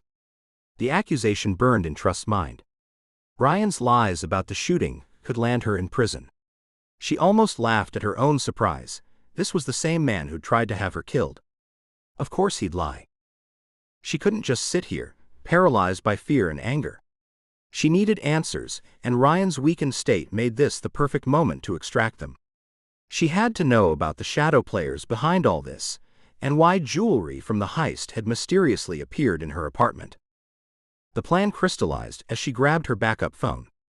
Kent protested when she told him, but when he couldn't talk her out of it, he insisted on being her driver. An hour later, they were cutting through evening traffic toward the hospital. Would they have a police guard? Trust drummed her fingers on the armrest. Jack mentioned it before, but I should have asked again today. Of course they're watching him, Kent said. How are you planning to get in? I'll need medical staff gear. Scrubs maybe. Plus security pass and ID. Those two. Trust, are you sure about this? What choice do I have? He wants me either dead or in prison, doesn't seem to care which. I have to stop him. How? Information. He'll just feed you more lies. Maybe Marty had the right idea. No. Trust's voice sharpened. Don't even suggest that. How else do you stop a monster? Kent's knuckles whitened on the steering wheel. Trust stared out at the passing streetlights. He'll talk. He's lying there with tubes keeping him alive. He'll be too scared not to tell me the truth. I hope you're right. Me too. Getting the uniform and ID is my bigger worry. Plus a believable reason to be in his room. I don't know how you have the nerve for these things, Trust. You've done plenty yourself lately. Yeah, and nearly got killed for it. If they catch you impersonating hospital staff, you'll be kicked off the program. Agreed, but I need to focus. Can't let doubt creep in. Confidence is everything. It's amazing what you can pull off with the right attitude. He gave her a sidelong glance. So I've noticed. They stopped at a red light. When it turned green, Kent accelerated hard. Easy there, race car driver. Trust me, I know the difference.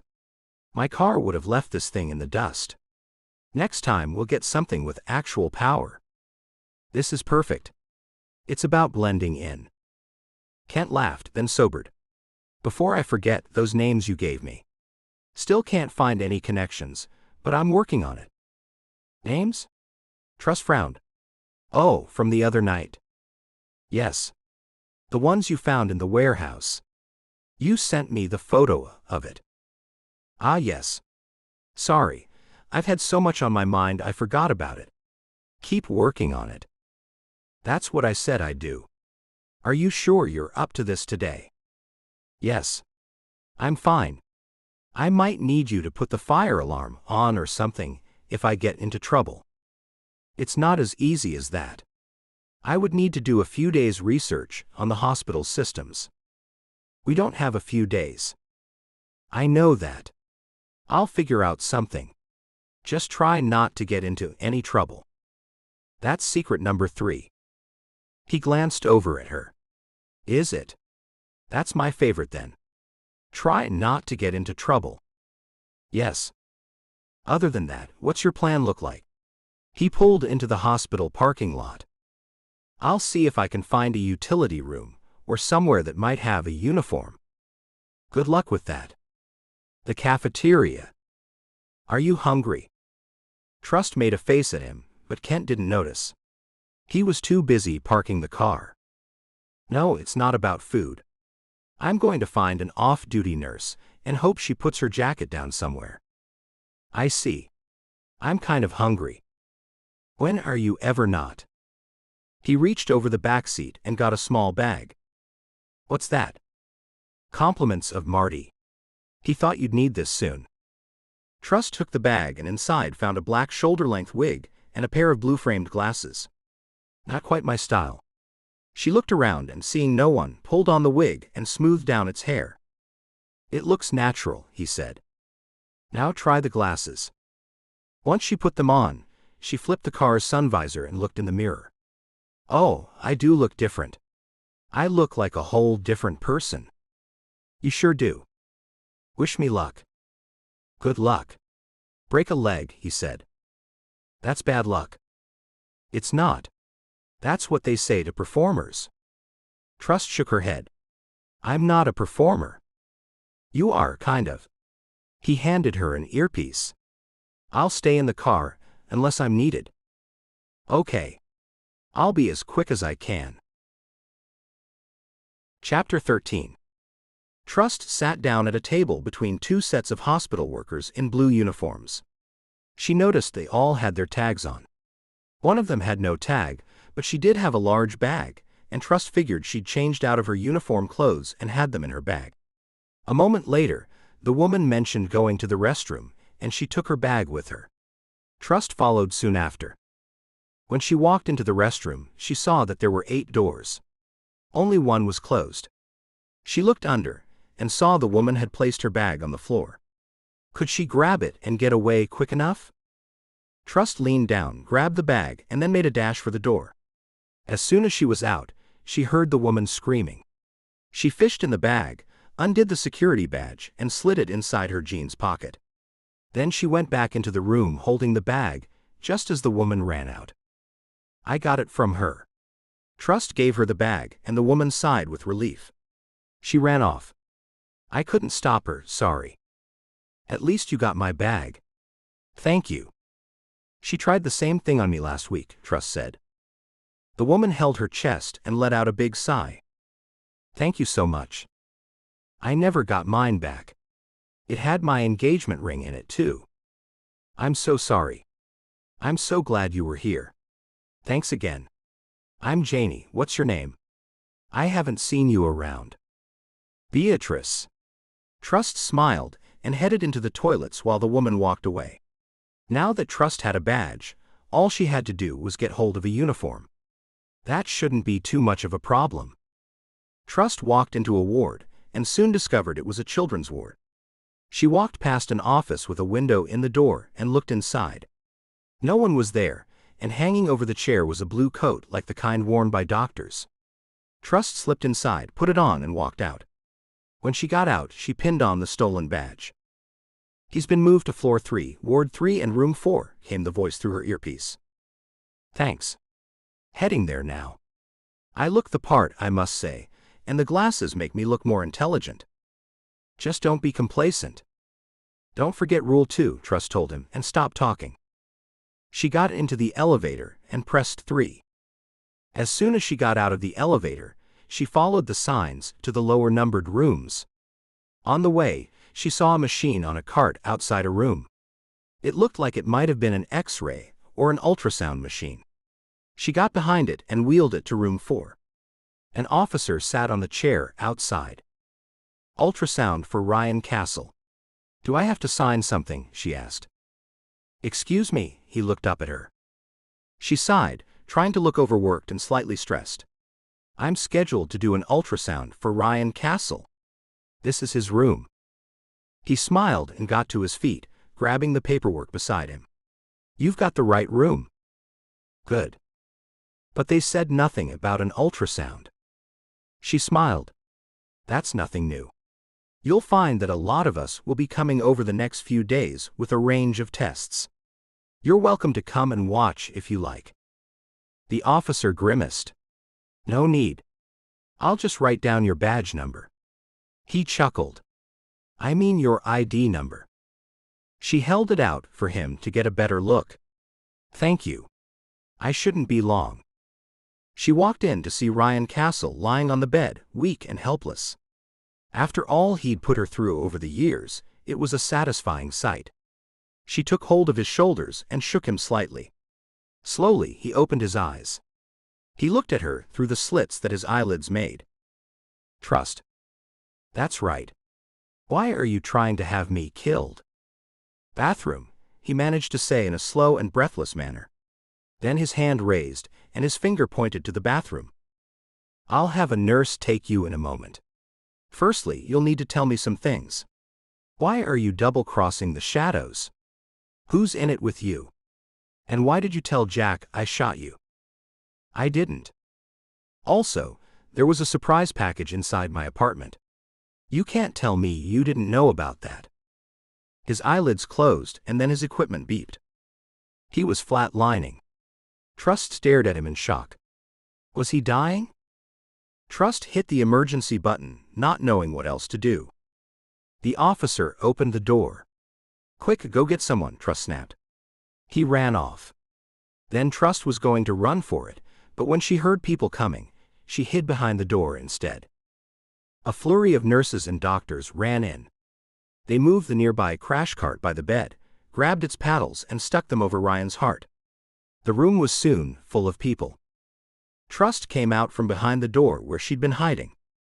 One of the doctors turned and glared at her. "Sorry. I'm a first year," Trust said as she inched her way out the door. "All clear," one of them yelled.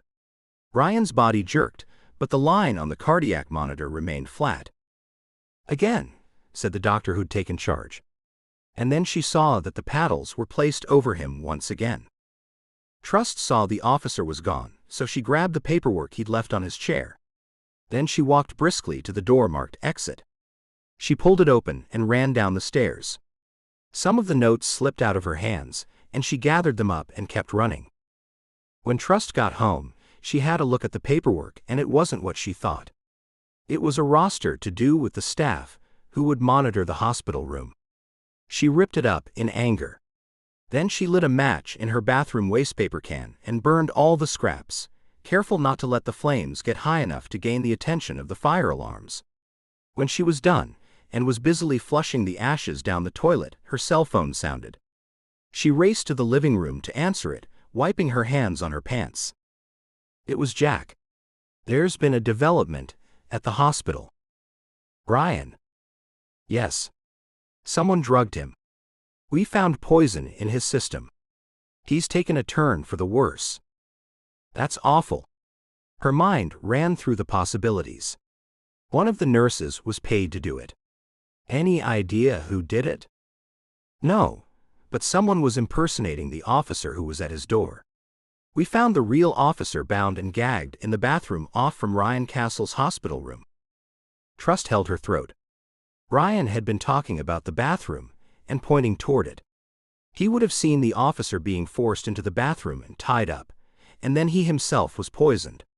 Ryan had been trying to tell her what had happened. Do they think Ryan will make it? She held her breath, waiting for an answer. There's no way of knowing. It's a waiting game. She shook her head. Seems someone wants him dead really bad. Yes. One officer's not enough. We've already doubled our watch.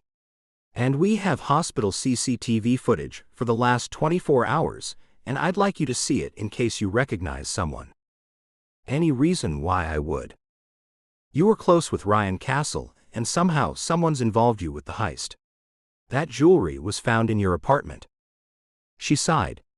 Yes, okay, I'll do anything if you think it will help.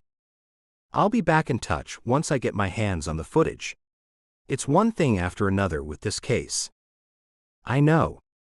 He ended the call. Trust held her head, trying to figure out what was going on. How safe was she? Chapter 14. The phone buzzing beside her caused Trust to jump. She picked it up and saw it was Serenity. She was in no mood to talk to her, but Serenity would not stop calling if she didn't answer it. Hi, Serenity. Hey, I heard on the news that Ryan Castle's not dead. He's been shot, though. Oh. That shouldn't have been released. There are people trying to kill him, Serenity asked, finishing her sentence for her. She blew out a deep breath. Yes. They tried to kill him, and now they know they didn't do a good job of it, so they might try again. I didn't tell you, but I saw him the other week. Who, Ryan? Yes. He was sitting across from a woman in a diner. Trust jumped to her feet and started pacing.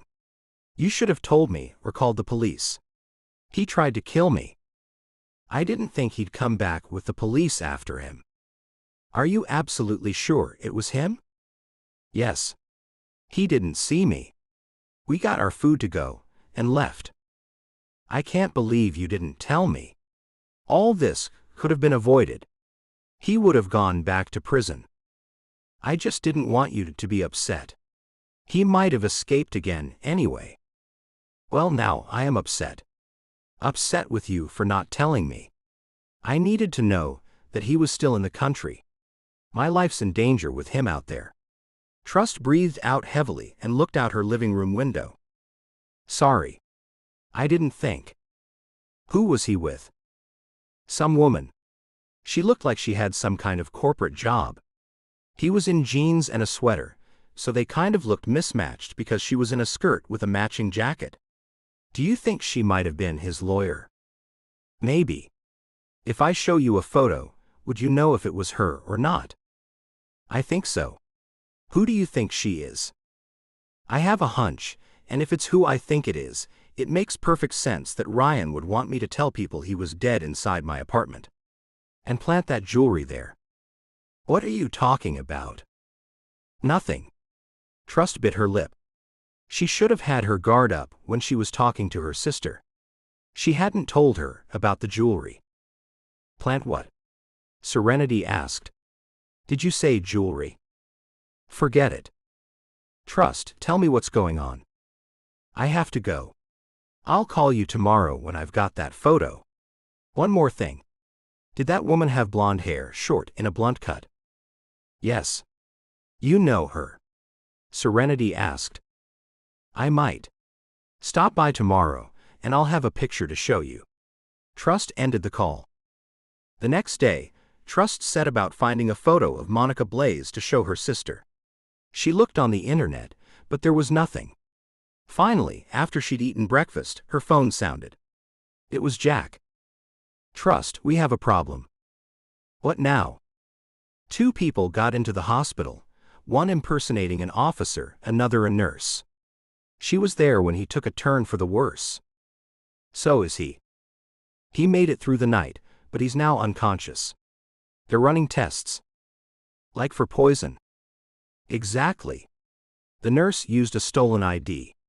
We've doubled the guards on his room. Do you think that nurse did something to him? Either that, or the stress of her being there caused him to have a turn. Trust was upset about the paperwork. If only it had been what she thought she'd taken. Now this was a mess. The fake officer had recorded the fake nurse's stolen ID. The irony wasn't lost on her. The police have talked to the nurse whose ID was recorded, Jack continued. She said her bag was snatched in the cafeteria toilets yesterday. She didn't even know her ID was missing until she went to check in at work today. That's dreadful. I hope you find out who did it. We will. I've got a few things going on this morning, but I'll be in touch later. Jack ended the call. Chapter 15. Later that day, Trust opened the door of her apartment to Serenity. She stepped inside and looked around. Where was he, Trust, when you thought he was dead? He was over there. She pointed to where Ryan had been. You got that photo yet? Yes. Trust had been in touch with Kent to find a picture of Monica. She grabbed Serenity's arm and pulled her further inside the apartment, then locked the door behind her. Let's see it. Trust sat down at her computer and pulled up Monica's image. Is this the woman? Serenity looked over her shoulder. Yes, that's her for sure. Trust had suspected it, but it was still a shock to hear it confirmed. Without a doubt. Yes. Thanks so much. That's a great help. They do know each other. I'm glad. What will you do now? Talk to her and find out why she was talking to a criminal. She denies knowing him. Serenity smiled. Glad I could help. Now let's go out and celebrate. I'm sorry, I don't have time for that. I've got so much to do. Serenity's face fell. I was hoping we could hang out. Not today. You're no fun anymore, Trust. Sorry. That's just the way things are. Trust walked to her door and opened it. I've come all this way, and you still haven't told me what's really going on. It's all been for nothing. It's not for nothing. It's a big help.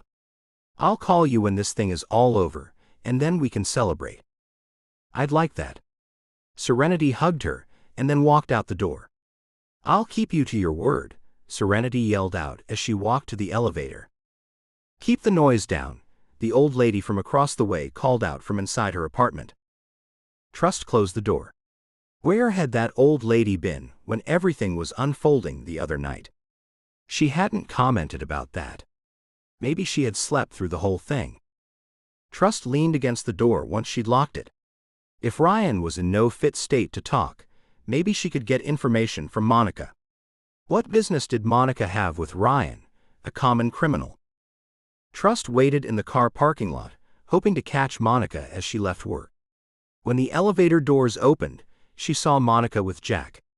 She slipped behind a car and ducked down. Then they came closer.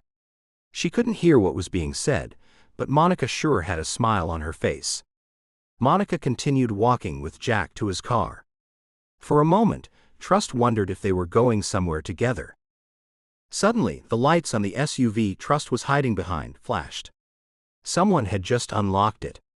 Trust moved to the next car and then the next one, hoping no one would see her. Then she looked over to see Jack was in his car, and Monica was still talking with him. "What do you have to say to him that's taking this long?" Trust murmured. "Can I help you with something?" Trust swiveled her body and looked up. It was her neighbor. He lived in the apartment directly under hers. She was sure he didn't know who she was. "I've lost my contact lens. It's here somewhere." He crouched down. "I've got a few moments, I'll help you look." "Oh, I don't want to hold you up." She kept her head down, hoped he wouldn't recognize her. They'd only met a couple of times. "It's okay. I don't want to hold you up." She heard a car engine start. It had to be Jack's. "Oh, I've got it." She reached forward and plucked the imaginary lens off the ground. "That's wonderful." She stayed crouched, looking down. "Thank you for helping me." Out of the corner of her eye, she saw Jack's car drive past. Once it was past her, she stood. "Not a problem." He smiled at her, and then she could see the cogs in his mind ticking over. "Oh, it's you." She looked at him, as if she'd just recognized him. "Oh yes. Hi. Good to see you again." "And you?" "Sorry, I'm in a rush."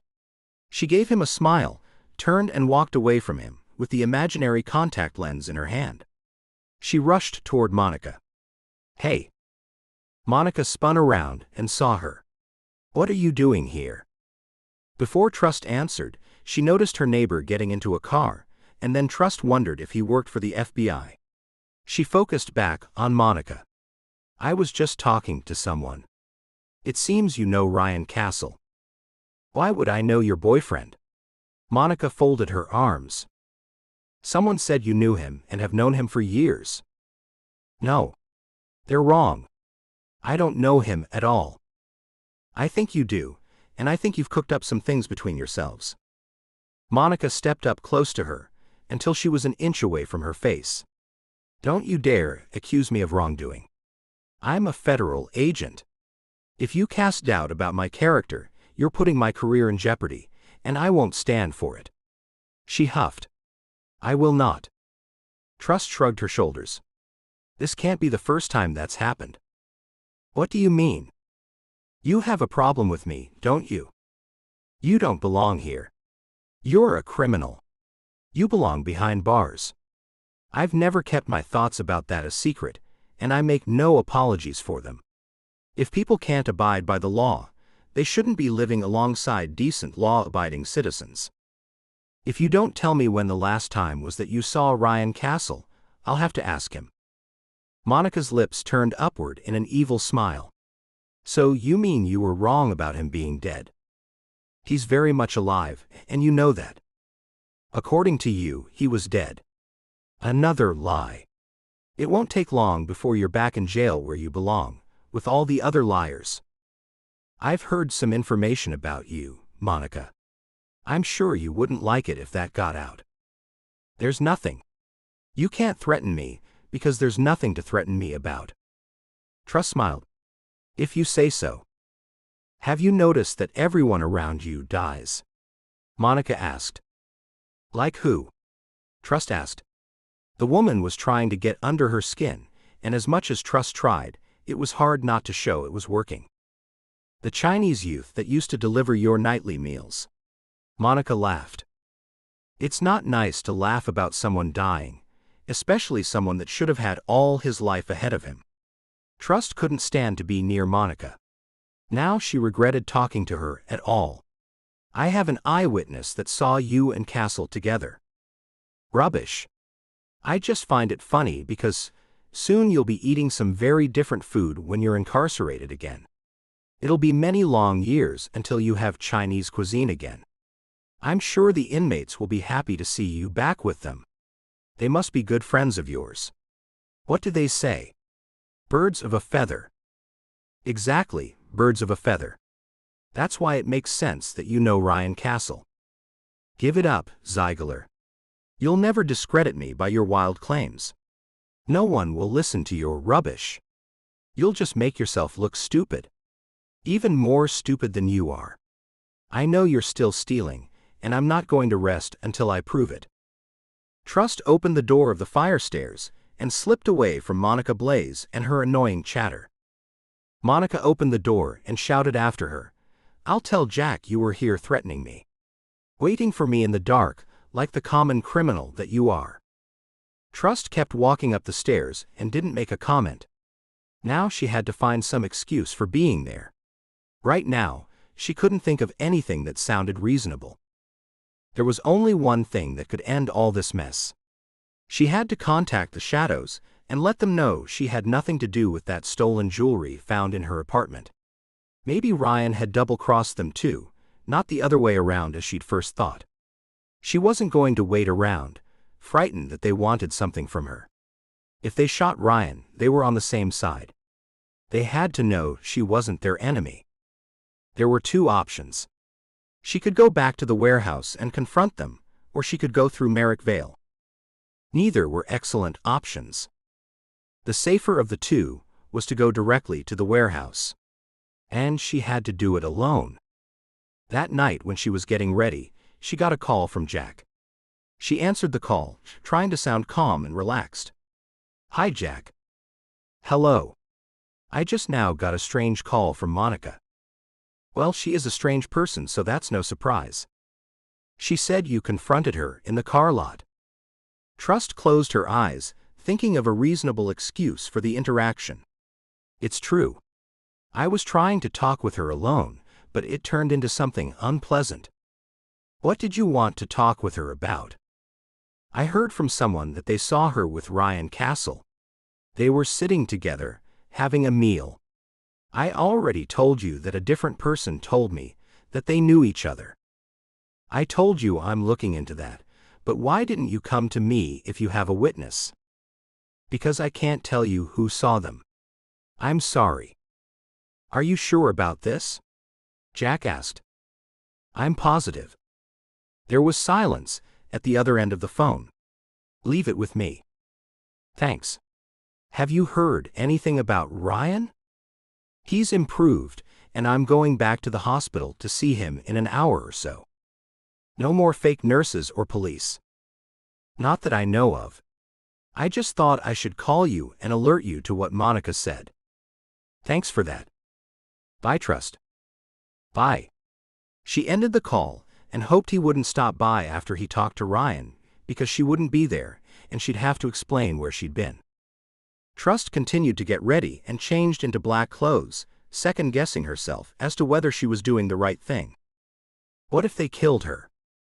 People like that didn't think anything of killing people. Just as Trust was brushing out her hair, Jack called again. "Hi. Trust, we just got a report back from ballistics. The same gun that shot your food delivery man was also used in the Ryan Castle shooting." Trust stopped still, trying to process the information. "Oh, so that's weird. Did you expect that? This connects them more so, and connects them both more strongly to the jewelry that was in my apartment." "Correct. Would you mind if the police searched your apartment tomorrow?" "Again?" "They already did that," Trust said. "They want to do a more thorough search." "Of course.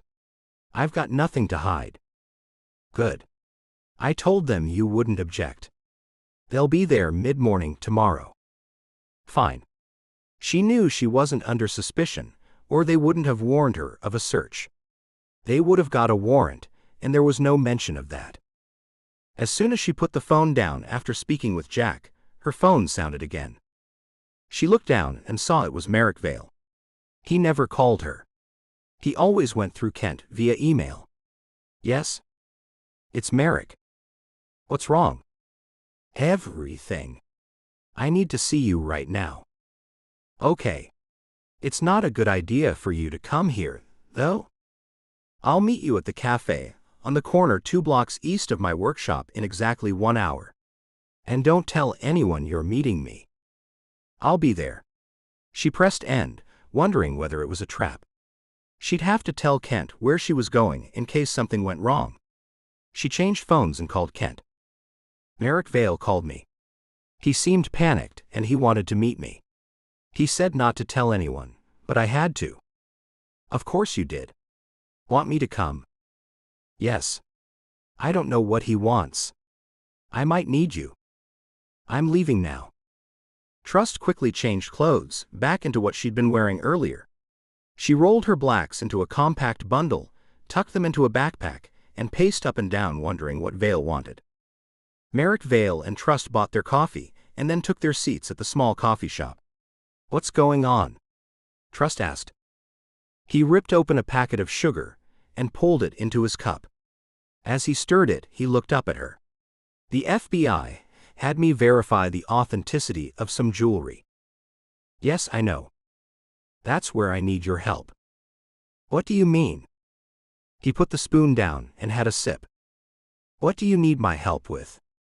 Trust asked, becoming increasingly agitated.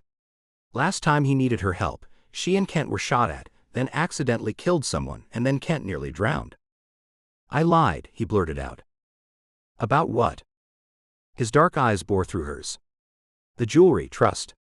I said it's real and verified it, but it's not. The jewelry they have in evidence is fake. All of it. Chapter 16. Trust felt her body go into shock.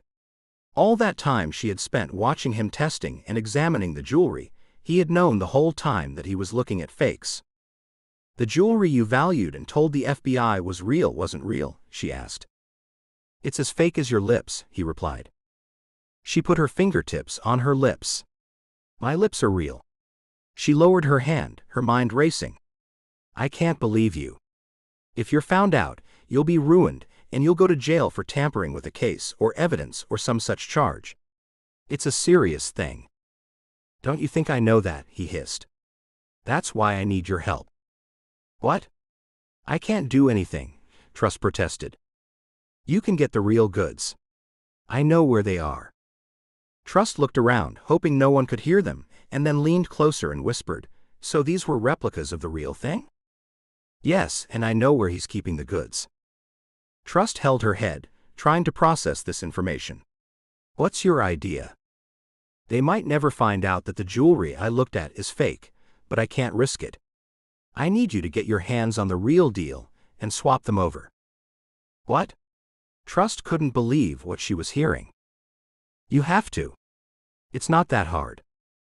Oh, so you want me to break into 2 places? The second being the heavily guarded place where the police keep the evidence they need for trials. Precisely. No. I won't do it. You created this mess, so you'll have to get yourself out of it. It's got nothing to do with me. She got up to go, but he grabbed the sleeve of her coat and pulled her back down onto the chair. That's where you're wrong.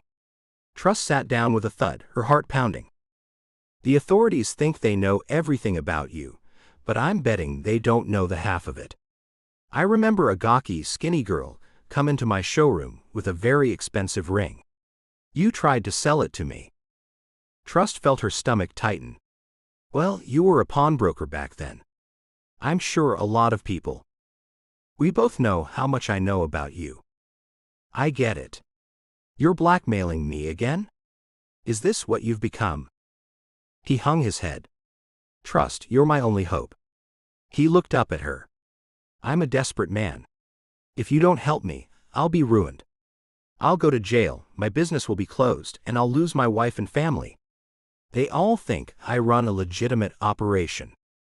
Trust felt torn between sympathy and anger. You should have thought about that before you did what you did. I'm sorry. I can't help you or I'll be dragged down with you. No one will ever find out. You're good at what you do. It'll be a win-win for both of us." "How will it be a win for me?" she asked, though part of her already knew the answer. "Once you've swapped the jewelry over, I'll tell you everything about Ryan Castle and the shadows. You can do what you want with the information. One thing I can tell you is, I've got enough information to put Castle behind bars for a very long time." Trust thought about it, feeling the temptation gnaw at her. She did want revenge. It was a tempting offer. "Before I even consider it, tell me why that jewelry was in my apartment." He shook his head. "I don't know that, but I do know that Ryan was in with them and then he double-crossed them," Trust finished. "Yes, and they kill whoever double-crosses them, but they're good to their allies. Maybe you and I could be their allies." "I can't be involved." "Do it for me, Trust." "No. It'll be the last job you'll ever need to do. You can get Ryan Castle behind bars for good. These people will help you do it." Trust felt her resolve weakening. "All I want is for these people to know I had nothing to do with Ryan. I am worried that they think I'm somehow involved in his double-crossing them. That's why the plan I have will work out perfectly for us both." At this point, she just wanted to get away from him. "I'll think about it." She got up to go, and he pulled her back down again. "There's no time to think. I need the job done tonight." Trust felt her anxiety rising. "I don't know enough about what's happening and who's involved. It's too risky. I need more information." He reached into his pocket and pulled out a small notebook and pen. Then he scribbled down an address. He ripped out the page and pushed it along the table to her. "This is where all the jewelry is that was stolen from the heist on 47th Street. Ryan and this man stole it from the shadows. They need it back, and tonight's the night." She saw it was a residential address. "Why tonight?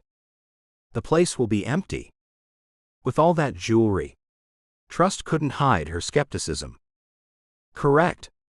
The owner of the house thinks no one knows it's there.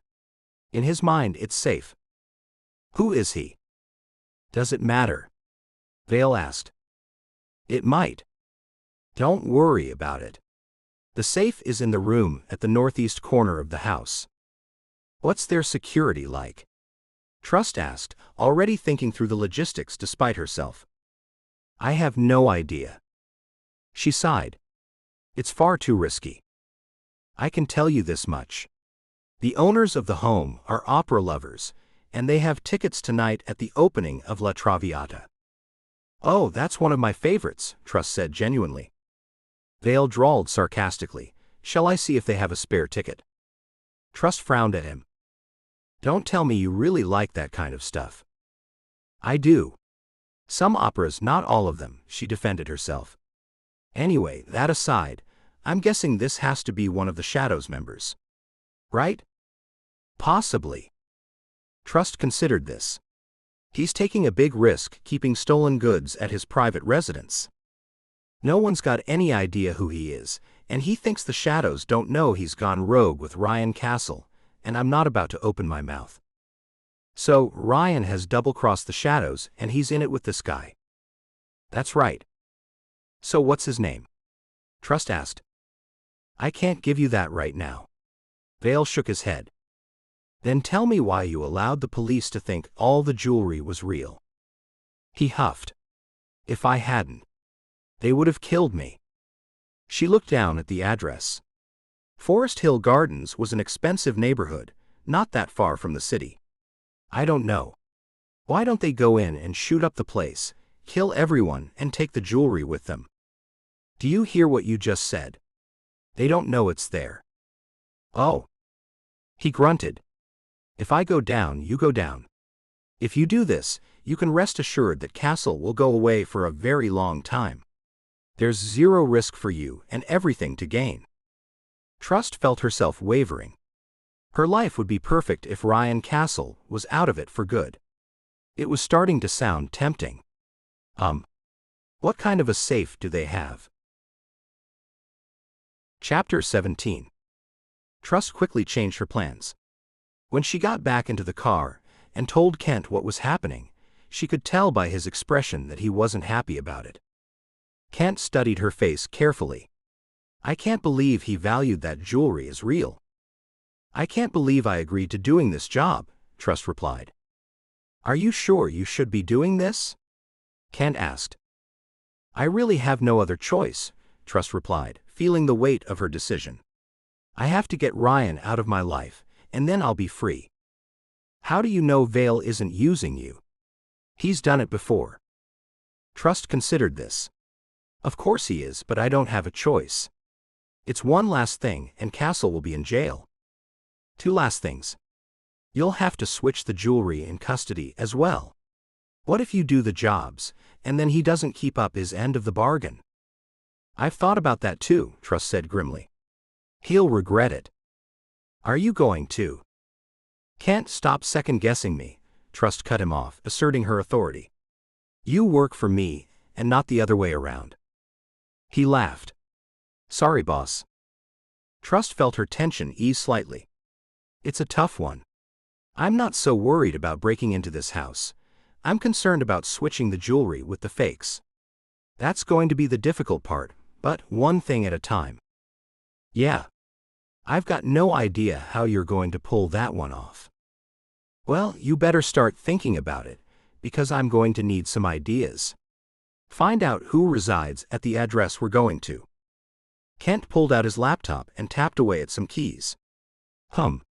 It's a lawyer with political aspirations." Trust felt her stomach tighten. "A lawyer?" "That's right. He's a human rights lawyer." "Oh." "His wife is also a lawyer. Keeping it in the family. They have no children, and from what I can tell, they don't seem the kind to have pets." Trust felt a small relief at that. "Good. I'm not going to be attacked by a watchdog. Home security. I'm onto it." Another few moments went by. "Not a problem," he finally said. "I'll disable it just before you enter the house." "Good. I hope they won't have house guests." "I wouldn't know about that. I don't suppose they'd leave their guests home while they go to the opera." "I would. Not the opera, but if there was a Comic-Con convention, I'd leave anyone to go." Trust shook her head, managing a small smile despite her nerves. "You're a fanatic." "You say that like it's a bad thing."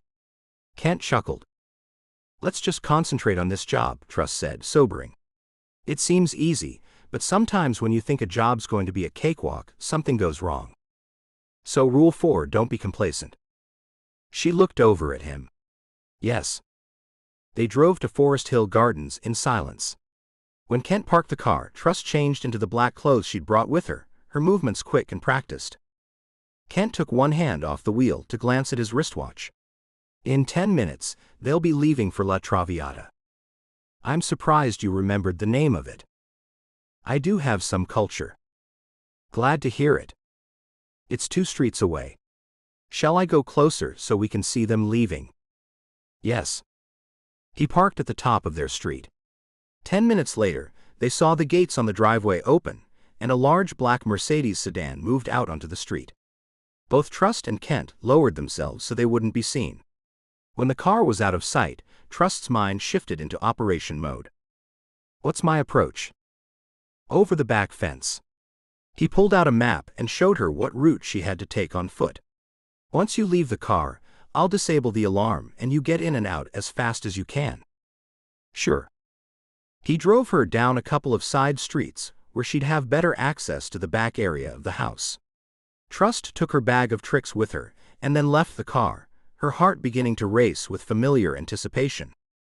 Trust scaled the fence with practiced ease, and once she was on the backyard side of it, she looked around carefully before jumping down, wanting to make sure she was satisfied there was no one around.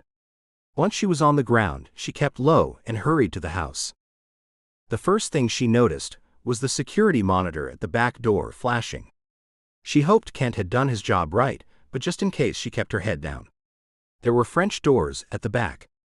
She got busy picking one of the locks, her fingers moving with practiced precision.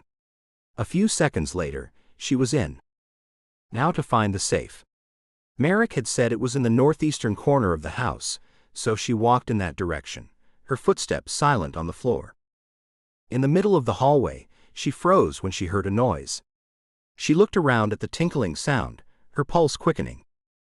A small white fluffy-haired dog hurried toward her. The tinkling sound was caused by the tag on her collar. She bent down and patted it, trying to keep it quiet. "Hello, now don't you tell anyone I was here." A growl came from the end of the hallway. She looked up, her blood running cold. In front of her was a large dog, a cross between a Rottweiler and something else equally ferocious looking. "Hello, boy. I'm not here to hurt you." Slowly she backed away, and the dog slowly walked toward her, matching her pace. She backed all the way to the door, and then slowly opened it and shut herself outside, her heart pounding. Trust held her head, frustration mounting. Now what was she going to do? She wasn't used to stealing from residences, and had never needed to take dogs into account. "You there?" she asked into her headpiece. "What's up?" Kent answered. "A large scary dog. I managed to get out of the house, but the dog's still in the house and I'm outside." "Is it a watchdog?" "How would I know?" Trust snapped, her nerves getting the better of her. "Can you get it some meat?" "Obviously, I didn't bring any with me, and I can't get to the kitchen to find any." "You've got to get the dog outside, and you've got to get inside." She huffed. "I'll figure it out." Trust studied her surroundings, trying to think. Maybe the dog wouldn't be so mean if she was outside with it. It hadn't tried to attack her, it had just growled. Then she spotted a ball near her feet. She grabbed it and opened the door slightly and showed it to the dog. His ears pricked up. She opened the door wide enough for him to get out and threw the ball as far as she could, her heart lifting when he ran after it. Then she moved through the door and closed herself inside the house. Trust stopped still and centered herself, trying to calm her racing thoughts. She still didn't know how she was going to get from the house to the back fence when she was finished, but she couldn't worry about that now. Getting into the safe was what she had to focus on. With the small dog following her, Trust rushed to the location where she'd been told the safe was. Once she was in the northeastern room, she switched on her torch headlight. She found herself in a study that spoke of old money. The walls consisted of floor-to-ceiling bookshelves filled with vintage, leather-bound books. A leather Chesterfield couch sat opposite a large black desk that was inlaid with gold and mother-of-pearl. Then she spotted the safe.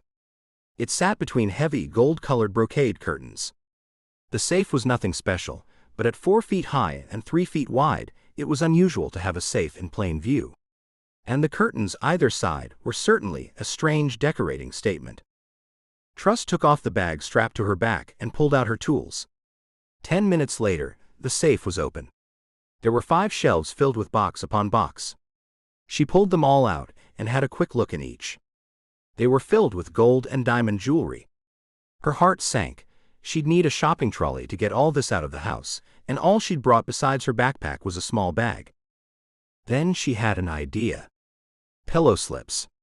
She backtracked down the hallway, and the first door she opened was a bedroom. She pulled 2 pillow slips off the pillows and raced back to empty the boxes. When she finished, she had 2 extremely heavy pillowcases. She redistributed some of the haul into her backpack. To make it easier to carry the load, she pulled off a golden cord from the curtains and tied each end around a pillowcase. This way, she could put the cord across her shoulders. Now all she had to do was get past the dog. She shoved the empty boxes back into the safe, closed it, and spun the dial. Hopefully, the owners of the house had a tasty treat in the fridge that she could give the dog. Trust swung the backpack on and then put the cord across the back of her neck. The cord cut into her neck, so she had to pull on her hood to prevent it from hurting too much. She was nearly done when Kent's voice came through her earpiece. "Trust, what's going on? Have you been eaten by the dog?" "I'm nearly done. I'm still inside and the dog's out." The little dog pawed at her leg. "No, I'm not talking about you, I'm talking about the other one." "What?" "Don't talk to me for a while. I've got everything, and I've just got to figure out how to get out of here." Okay. Just hurry. I think I can manage it. I'm just wondering how to get past the dog that's now outside. Throw him a steak or something. I'll figure it out. Don't talk until I talk to you. I've got to concentrate. Okay. I'll be silent. Is that you down there, Maureen?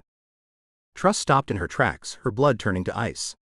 Someone was in the house. The voice was that of an old woman. The woman spoke again. I thought you went out.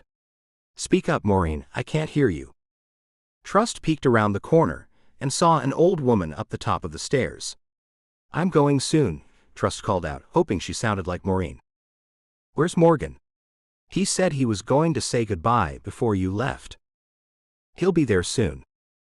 Good. Trust had to get out. Her heart nearly stopped when she heard the woman's next words. You sound different, is it you, Maureen? Yes, Trust tried to keep her voice steady. Come out here so I can see you. I'm feeding the dogs. I'll be out in a minute. You're not Maureen. I'm calling the police. Don't. I'm Maureen. The woman didn't answer. Trust's mind raced. Don't call the police. Okay, I'm not Maureen. I'm a friend of hers. She borrowed a pair of shoes and told me to come back here and fetch them. That's all I'm doing. I don't believe you. I'm calling the police now. Trust opened the fridge and found a packet of sausages.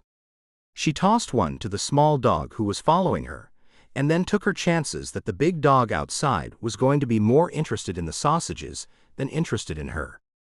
Trust moved to the back door, feeling the weight of the jewelry pulling her down. The dog was waiting at the back door.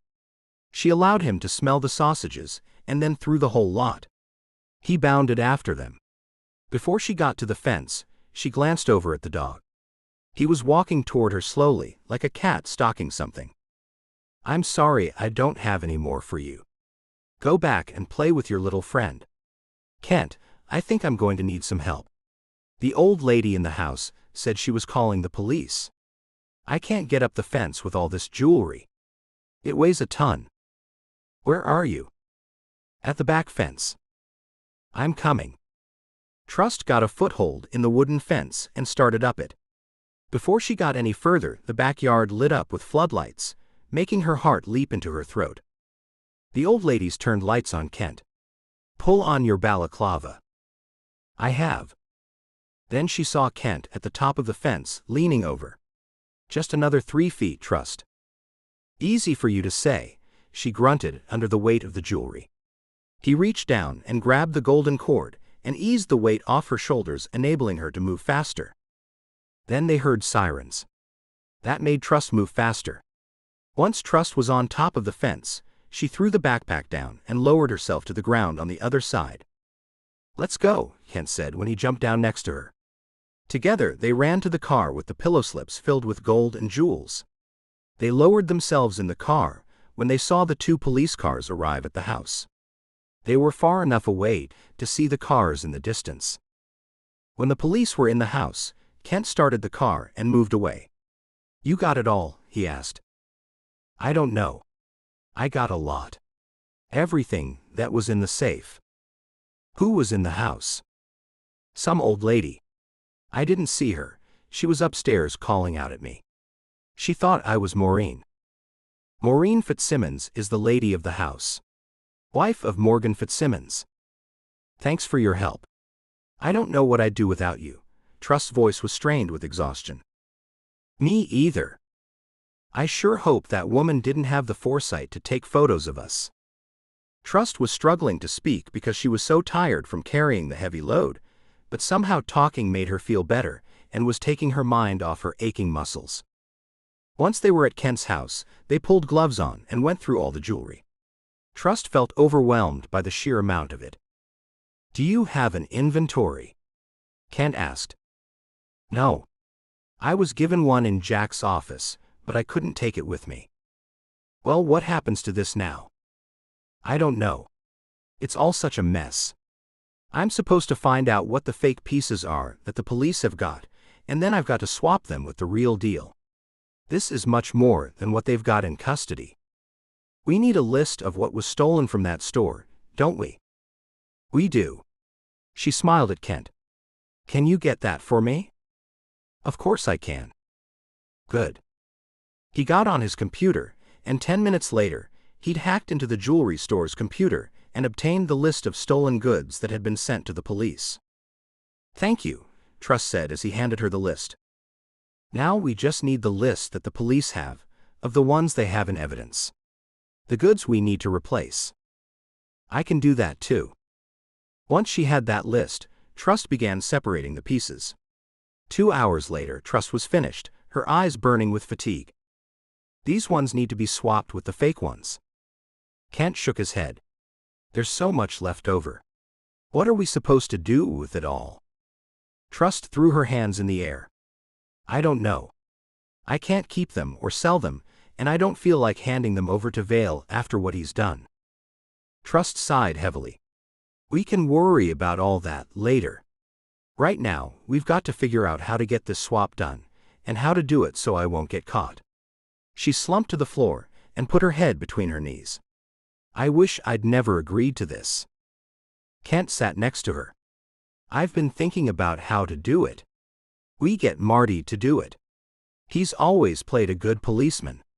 He's got the chunky build for it and the grim face. Trust shook her head.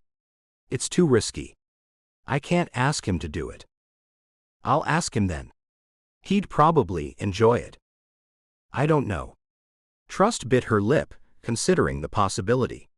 He does make a good police officer. Very believable.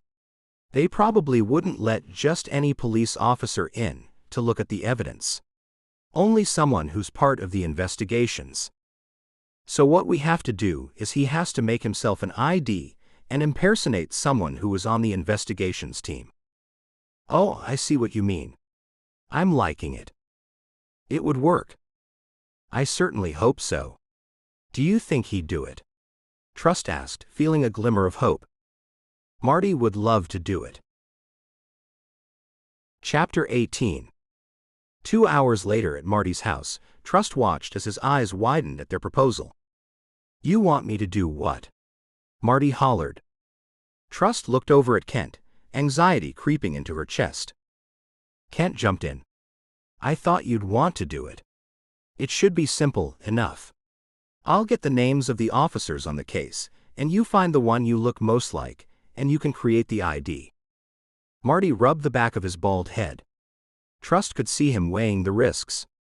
I know, but to go right into the mouth of the lion, a pork chop with a thin disguise, makes me feel a little nervous. This is the first time I've seen you nervous, Trust said, studying his face with concern. Not so much nervous, it's more a healthy hesitation from someone who likes to stay a free man, feel the sun on his skin and the wind in his. He paused.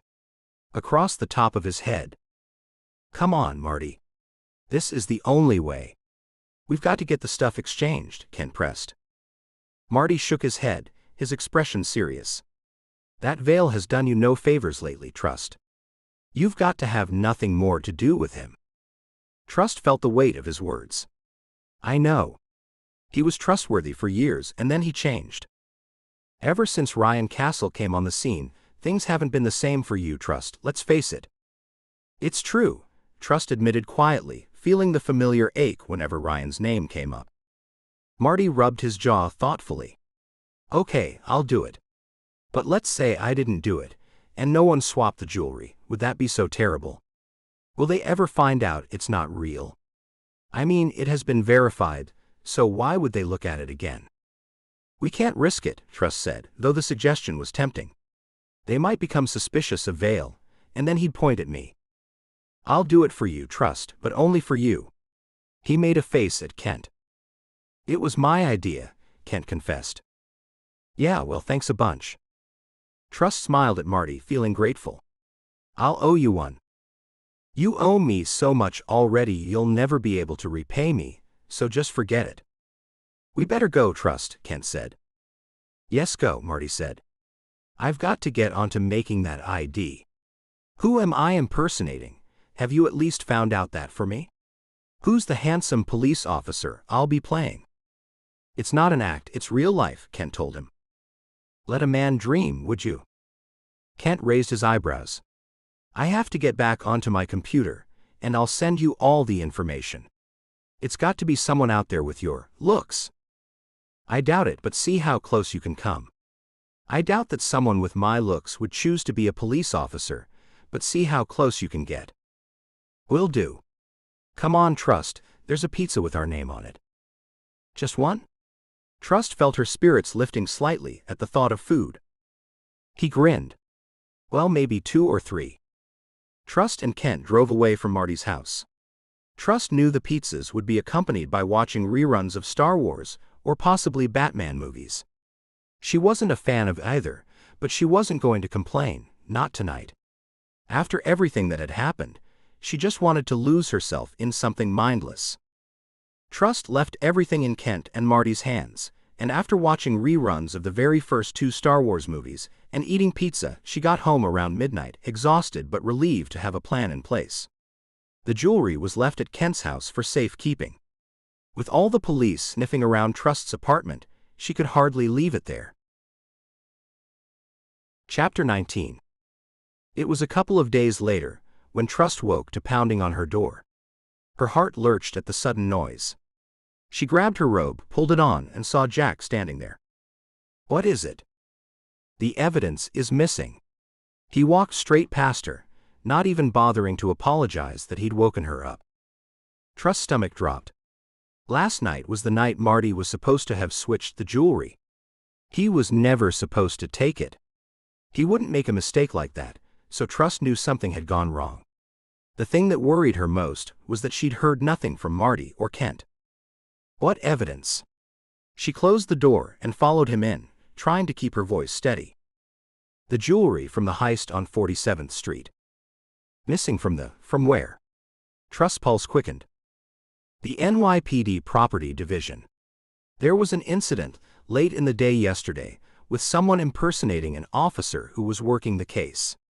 When the clerk got curious and asked some questions, the assailant made a run for it and a scuffle broke out. Trust felt her chest tighten. Marty was normally so competent, and apart from that, she'd never seen him run. Do they have the person in custody? Unfortunately, he got away and took the jewelry with him. Trust shook her head, feigning shock. That's terrible. I'm afraid it's not a good reflection on the police department. No, it's not. But isn't the place heavily guarded with all that evidence? This man was impersonating one of the lead officers on the case. He even had his ID. He put in a request to go over the evidence, and naturally everything checked out, so he was allowed in. He said he wanted to check on a couple of the items. Does this kind of thing happen often?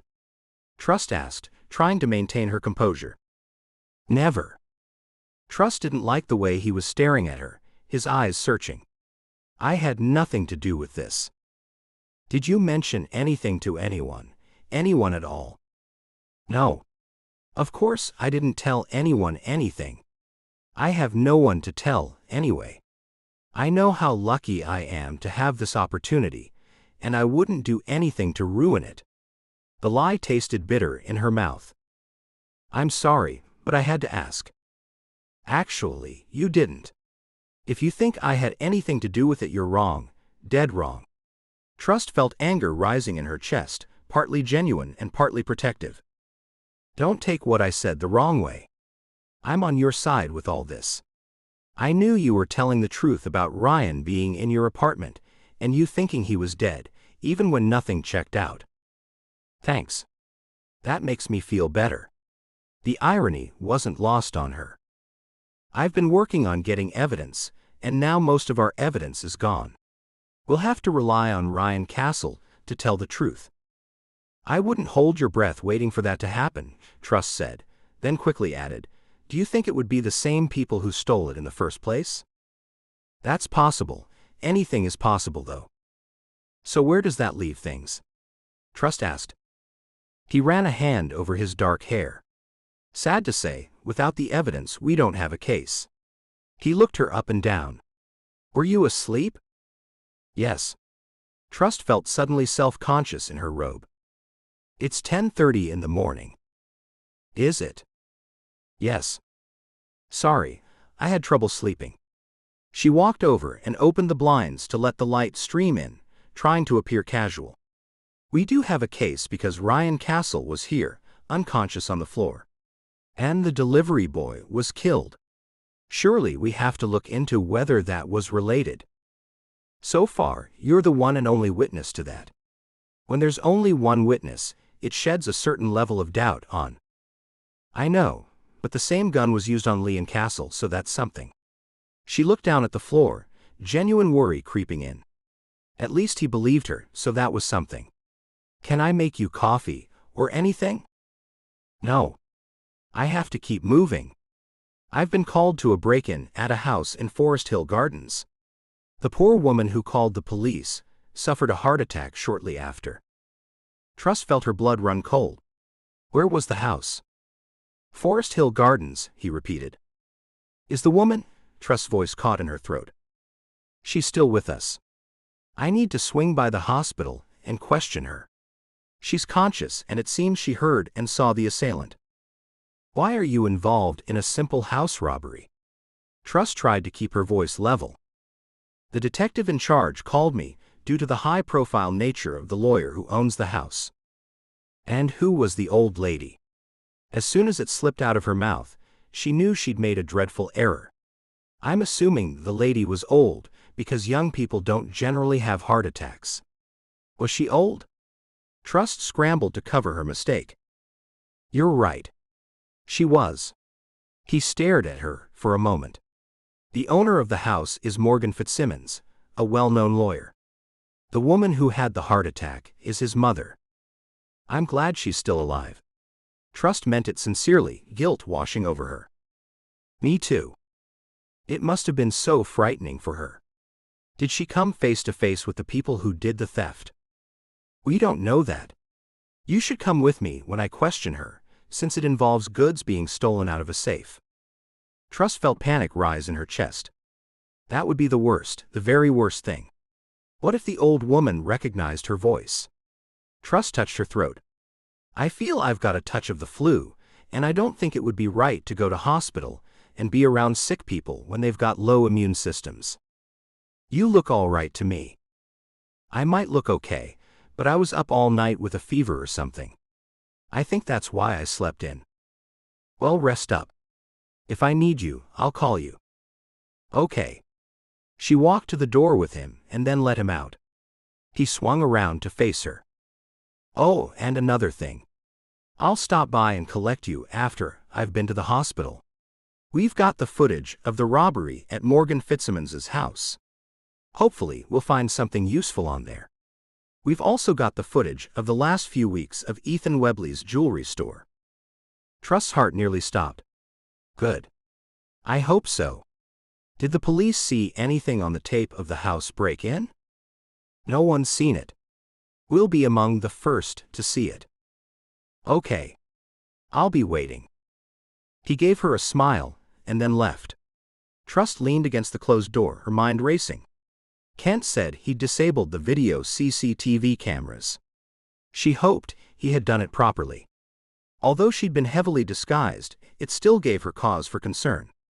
What if there'd been a recording of her voice? She shouldn't have risked talking to that old lady and pretending she was Maureen. Trust didn't like it when her plans didn't go right.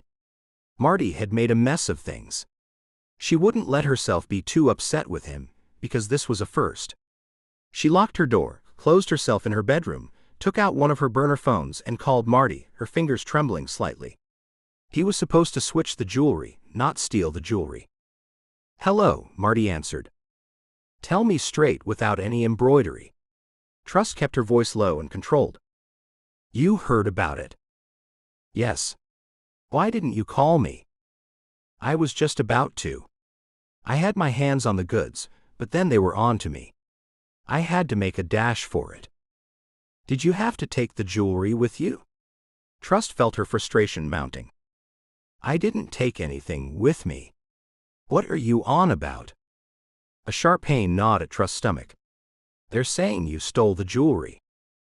I didn't even get that far. They let me in through security and I had the real stuff strapped to my chest. I got it out on the table with the fakes, and then the clerk came in and started asking me questions. Did they realize your ID was fake? Trust held her breath. There was silence on the other end of the line for a moment. No. My IDs are impeccable. What then? Trust asked, dreading the answer. They let me in, and then the man on duty asked me a question that I couldn't answer, and then he had a close look at my ID. Seems the man I was impersonating went to the police academy with the clerk. It was a 1 in a million coincidence. Oh, we never figured on anything like that. Trust felt sick at their oversight. Tell me about it. I managed to knock him to the ground.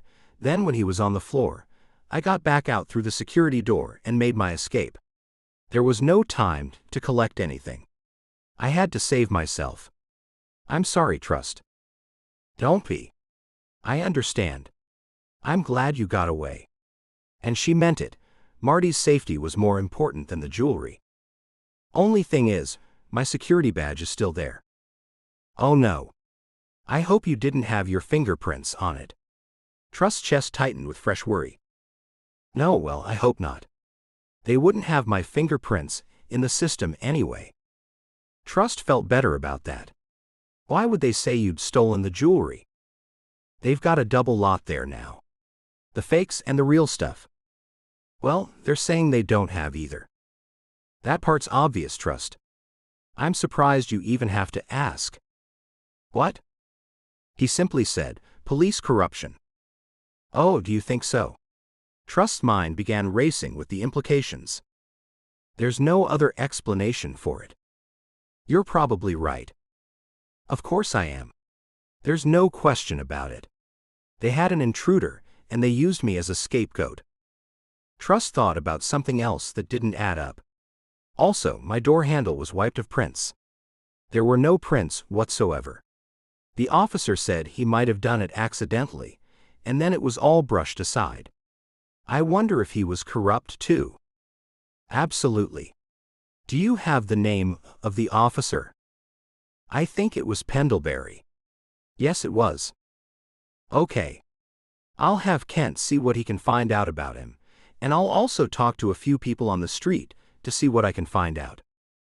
Thank you. And don't forget the one you had a fight with. See what you or Kent can find out about him. I'm on it. He ended the call. Trust moved to the living room and slumped down onto the couch, her mind whirling with possibilities. How far did the tentacles of the shadows reach? It seemed like some of the police were involved. It was 3 hours later before Jack was back. Trust opened the door to him, having spent the intervening time trying to prepare herself mentally for what might be on those security tapes. I hope you're ready for some long hours ahead of you watching security footage. I am. I'll get coffee, muffins and bagels if we can make a quick stop somewhere. Trust figured if she was going to have to watch herself on camera, she might as well do it with decent food. His eyebrows rose. We can do that. That'll keep you going. Chapter 20. Once Trust was in Jack's office in front of the security tapes, Jack was called out, leaving her alone. Trust got up and closed Jack's door, hoping Monica didn't know she was there. The last thing she wanted was to see her face. It would ruin her mood. She made herself comfortable, and then continued playing the first tape. She was able to fast forward through the footage until she saw someone coming into the store.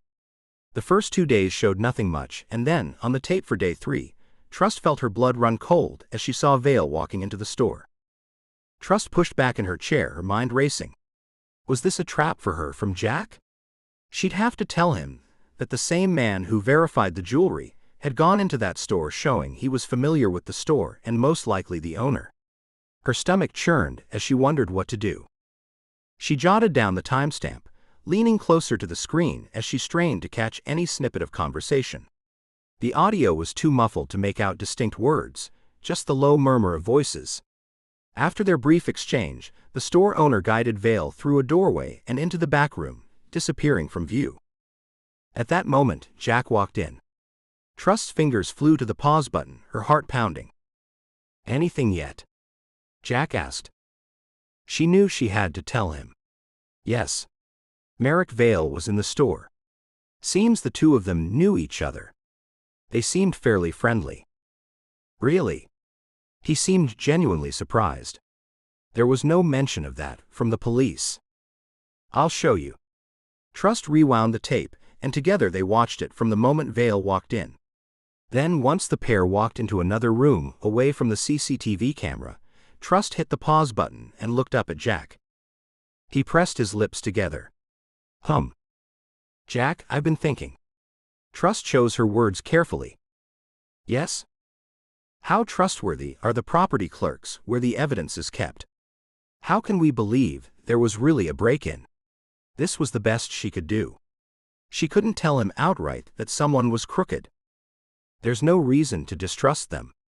They have the highest security clearance, and besides that, there are cameras everywhere. Trust felt her chest tighten. Yes, of course there would be. So there's footage of the break-in there too? Yes. Were you thinking the property clerk stole it and then reported a break-in? Don't you think it's a possibility worth considering? He shook his head. Not really. Yes, but what if that was a ruse? Trust pressed, desperately trying to plant the seed of doubt. There's not much chance of that. He looked down at her empty cup. Maybe you've had too much coffee. She sighed, frustration building inside her. There was no other way to make him see that the property clerk had the real goods, and also the fake ones. She made to stand up. I'll get some water. I'll get it for you. Thanks. Anything else you need, just call. I have a quick meeting. She kept watching the tape while Jack left to get the water, her mind working overtime. She hit the fast-forward button when nothing was happening. By the time Vale came out of the jeweler's back room, he'd been with Ethan Webley for just over an hour. That was more time than it took to have a casual conversation. Trust frowned at the screen. If there was anything strange going on, or if they'd been planning anything, surely the owner would not have just handed this tape to the police. Here you go. Jack was back and handed her a bottle of water. Thanks. She unscrewed the top, buying time to think. I think Webley should be questioned about his relationship with Vale. He nodded. I'm thinking the same thing. We'll do that in an hour. What, me go with you? Trust felt her stomach drop. Yes. She looked back at the screen, trying to hide her panic. But don't you want me to keep watching this? No. You can come with me. And don't worry so much about what Ethan will think when he sees you. If he knows who you are, it might make him nervous enough to start talking. Trust shrugged her shoulders, dread settling in her chest. It was the last thing she wanted to do. She wanted to tell Jack the truth, but how could she without looking like she knew too much? The weight of everything she couldn't say was almost suffocating. Chapter 21. Can't I wait in the car? Trust asked as soon as the jewelry store came into view. Relax. It'll be all right. You're working with me. You might pick up on something I miss. She sighed. Okay. He pulled into a parking space, a little beyond the store. Trust summed up the location with a professional's eye. They're asking to be robbed with such easy street access. They should be in a mall or something, further away from the road. It makes a smash and grab too easy. I'm sure they realize that now. After the horse has bolted. He unbuckled his seatbelt. Let's go. Trust got out of the car, her stomach in knots. Together, they entered the store.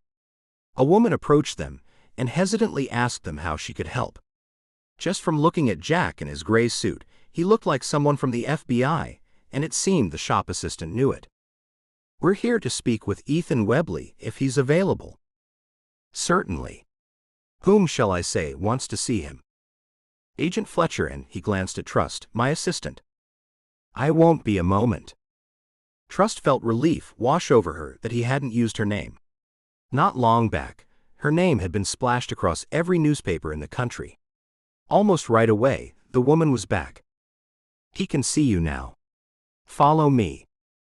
They were shown into a room, and Webley was there to greet them.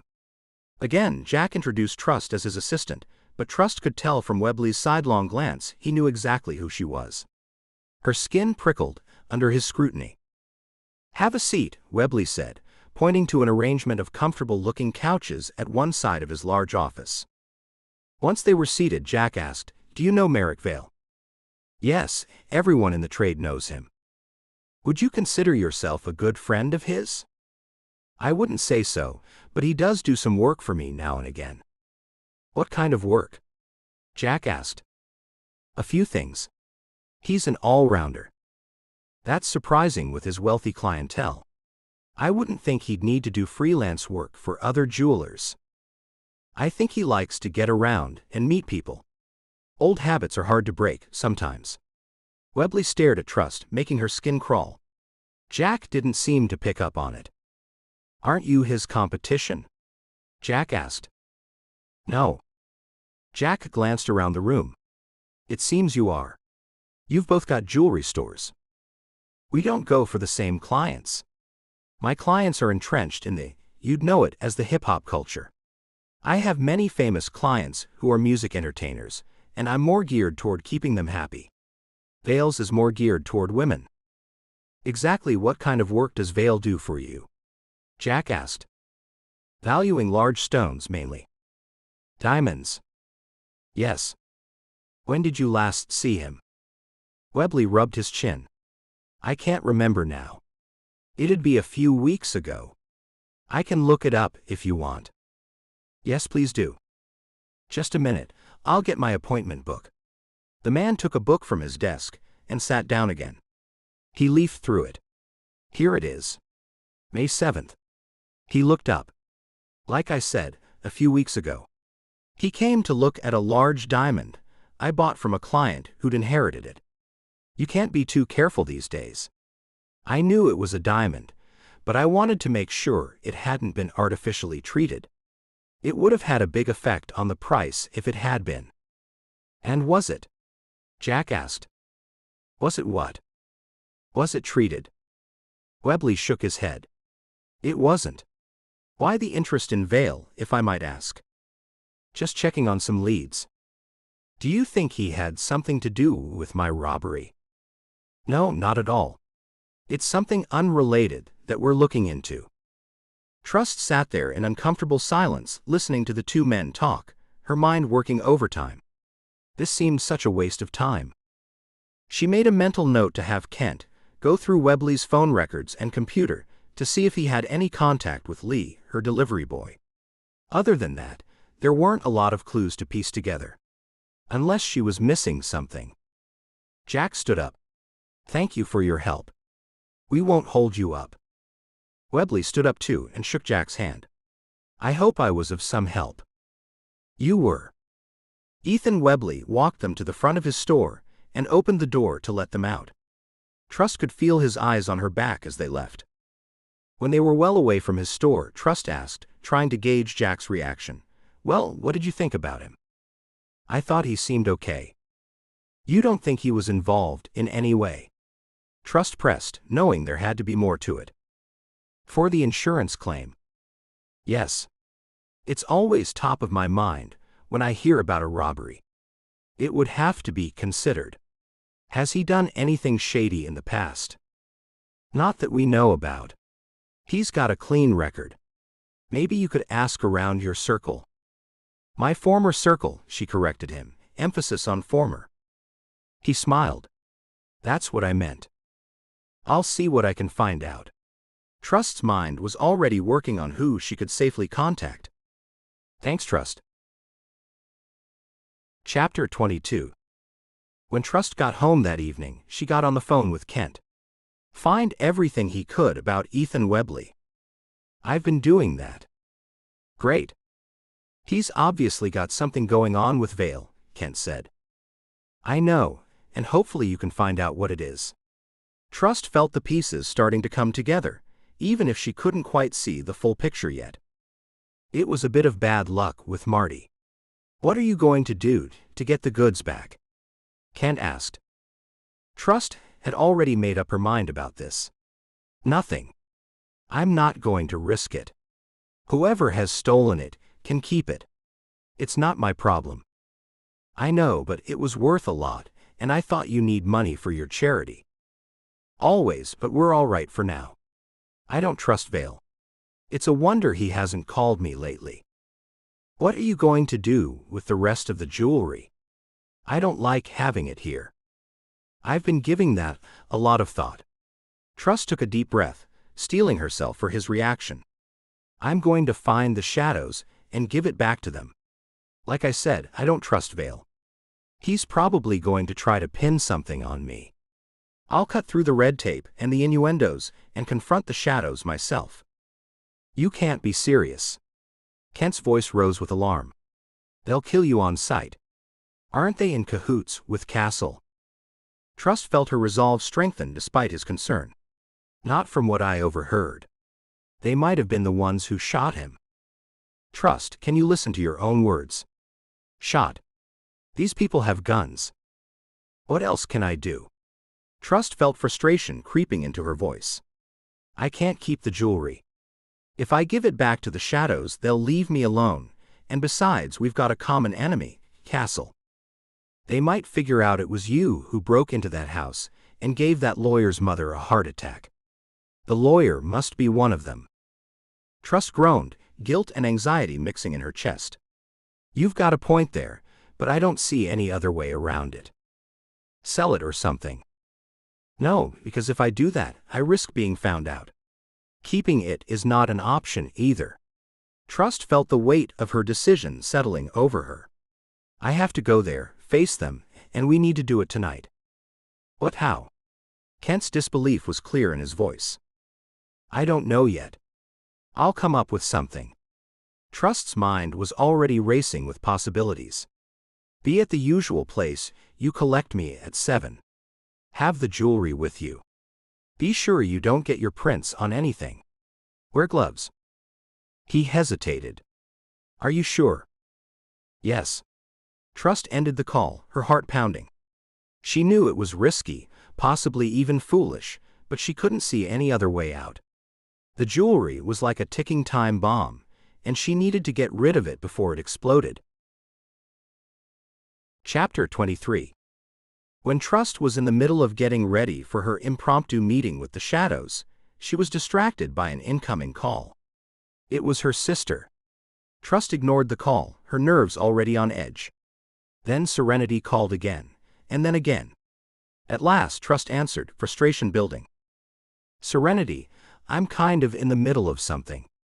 Can I get back to you later? Later when? Tomorrow. No, I thought you might be able to go out to dinner tonight. Just you and me. Like the old days. I'm already here. Trust couldn't remember a time that they went out to dinner, just the two of them. I've got something else I need to do tonight. What is it? Do you have a boyfriend you haven't told me about? Because I'll be pretty angry if you've got one you've been hiding. I tell you everything about my life, and you tell me nothing about yours. Who is he? Trust felt guilt mixing with her anxiety. There is no one. I'll tell you everything later, tomorrow. No, I really want to see you tonight. Trust hated it when Serenity got stubborn. Not tonight. I'm sorry, Serenity, but I've got to go. There's something wrong with you. I know it. I can hear it in your voice. Can't you just tell me what's wrong? If there was something wrong, I'd tell you. Trust me, it's nothing. I'm just busy, and besides that, I don't feel like going out to dinner tonight. I'll call you tomorrow. Trust pressed in, her chest tight. She hated cutting her sister short, but she had to have a clear mind for what she was about to do. Confronting those men was dangerous, but if she came with the jewelry, they'd know she wasn't their enemy. At 7 that evening, Trust was waiting on the corner, a 15-minute walk from her house, when Kent pulled up. Relief washed over her at seeing his inconspicuous car. Kent moved seamlessly into the line of traffic. We're going back to that warehouse. That's right. You've got the jewelry. Of course. I wouldn't forget that. It's in the back. She turned to see a large black suitcase. Good. Thanks. I hope you know what you're doing. Well, I normally do. Things haven't worked out so bad for me in the past. Trust tried to sound more confident than she felt. I know, but you can't be too careful. Just trust me. Have you found out anything for me? She'd asked him to research several things for her, but she was too focused on what she was about to do to think what she'd asked of him. Yes. Ethan has had no contact with Lee. Not according to either of their phone records, at least. Did I tell you I found there were calls between Lee and Castle the night Castle was in your apartment? Trust felt her stomach drop. No. Are you sure? He looked over at her. Yes. And you're just telling me this now? Sorry. There has been a lot going on. It makes sense that they knew each other. I'd bet Ryan paid him to bring that jewelry to my apartment. Trust's mind raced with the implications. Would Ryan have known it was fake? Trust shook her head. I've got no idea. What else do you need to tell me? Let's see now. With one hand on the wheel, he drummed the fingers of his free hand on the dashboard. Pendlebury. The officer who was at my apartment? Yes. He's had a few complaints against him internally. What kind? Well, nothing too bad. Evidence that had gone missing when he was on the case. Also, evidence that was reportedly tainted by him. That's annoying. He wiped all the prints off my door, accidentally, he told Jack. Jack didn't even seem too concerned. Trust blew out a deep breath. He's probably on Ryan's payroll too. Possibly. Drive at the speed limit for a change, would you? I can't do much else in this traffic. If I got a speeding ticket, it'd be a miracle. When they reached the same place they'd parked the night before, Trust wasted no time getting out of the car, adrenaline starting to pump through her veins. Are you sure you want to do this, Trust? Yes, I'm doing it. She pulled the suitcase out with her. Wait. Check your earpiece. Trust grunted. He was just stalling her.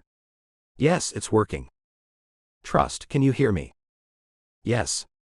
It's coming in loud and clear. If anything goes wrong, get out of here. I can't leave you. You better. I'm ordering you to do it.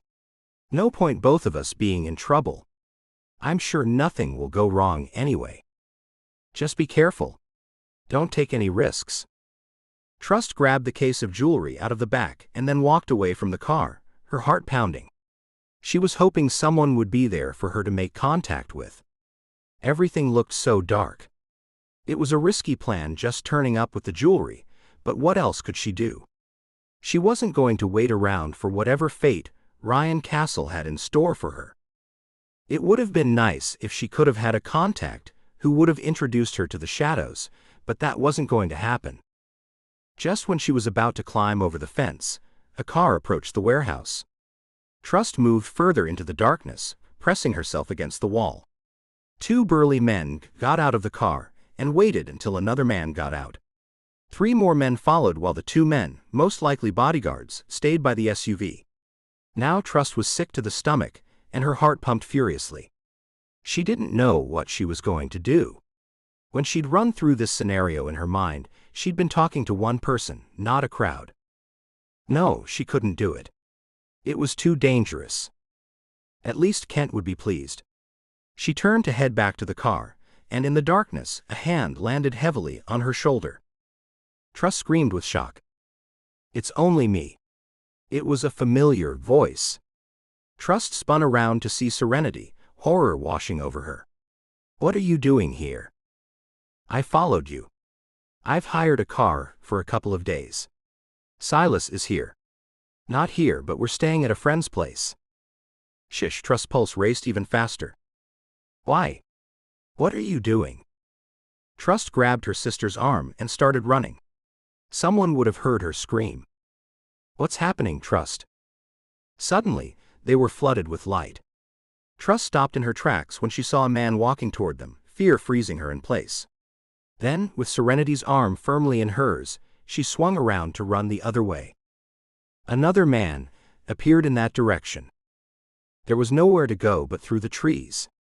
Trust and Serenity started running that way, but came smack bang up against a tall wire fence. They were trapped, and Trust knew with sickening certainty that it was all her fault. Chapter 24. Put your hands up, Trust. We surrender, Serenity said, her voice trembling. It's okay. Trust turned to the closest man, trying to keep her voice steady. I'm here to speak with someone. The men didn't listen to a word.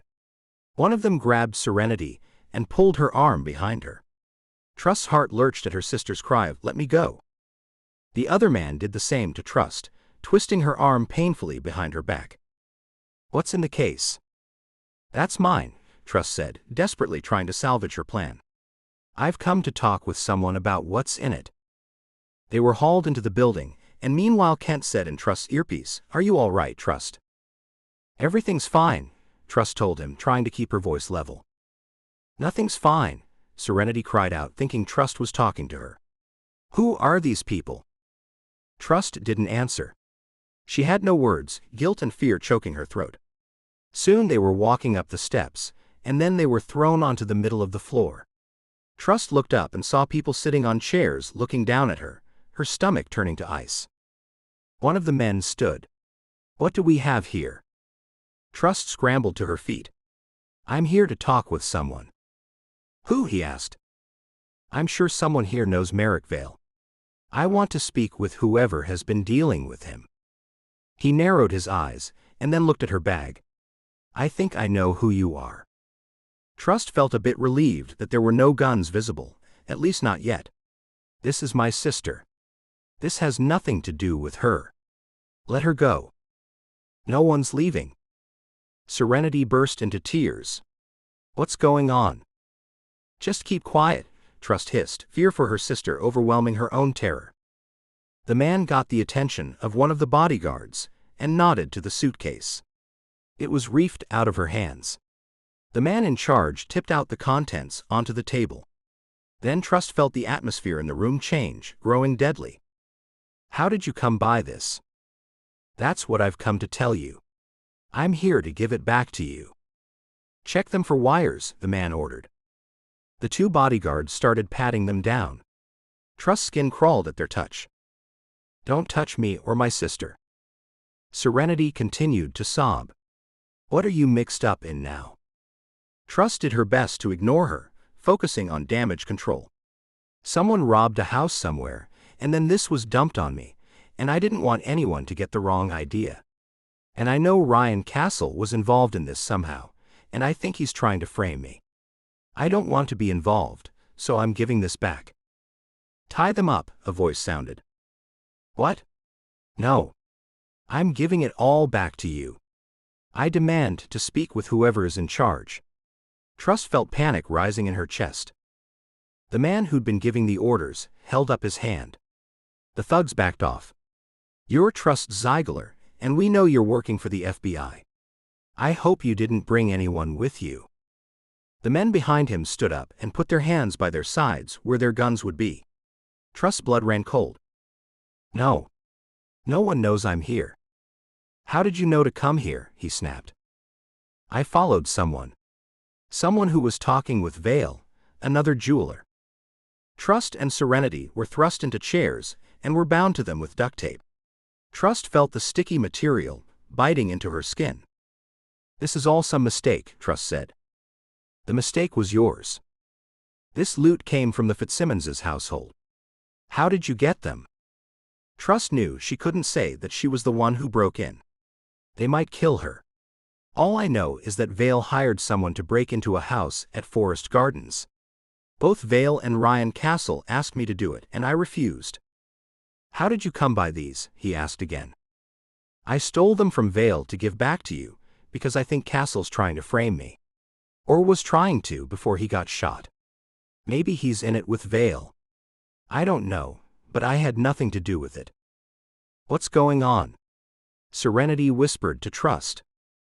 "Be quiet," Trust hissed, terrified her sister would make things worse.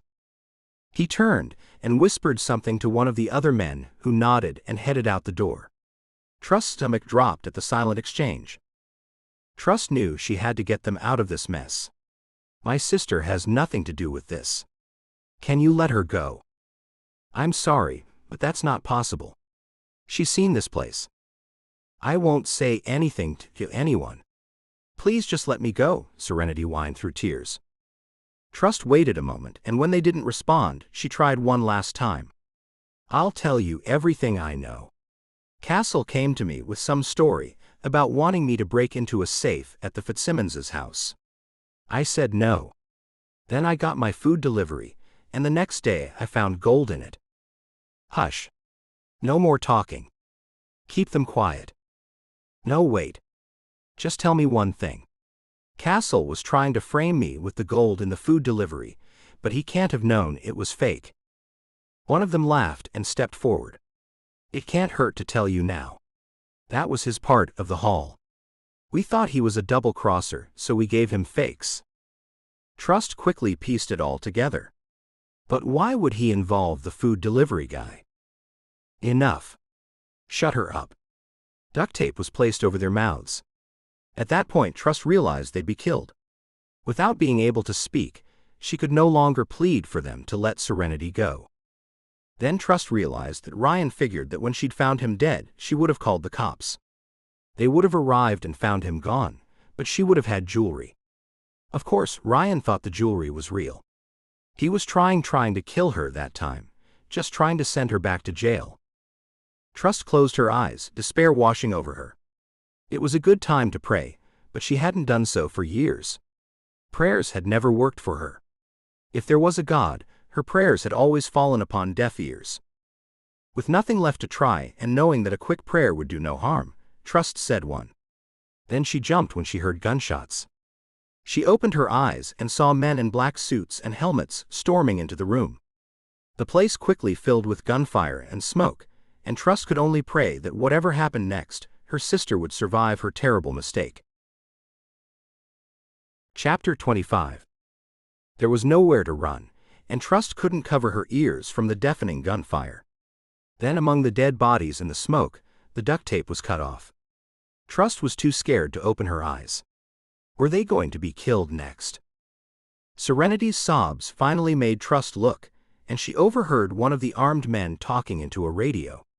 Relief flooded through her as she realized they were police or some kind of special forces that had stormed the place. She looked around at the bodies lying there and wrapped her arms around her sister protectively. Someone said, "It's okay. It's all over. You're safe now." To Trust's surprise, Jack Fletcher walked in. Without thinking, Trust jumped up, ran to him, and threw her arms around him. She'd never been so pleased to see him. She hadn't expected him to hug her back, but he did, just a little. "What are you doing here?" Jack asked when she stepped back. "They tied me up, and my sister." Trust's mind raced as she watched one of the men picking up her black bag full of the stolen jewelry. "Look here, Agent Fletcher. I was right." Jack left Trust and walked over. The other agent continued, "These were the men responsible for the heist." Jack looked into the bag of jewelry. "Good work."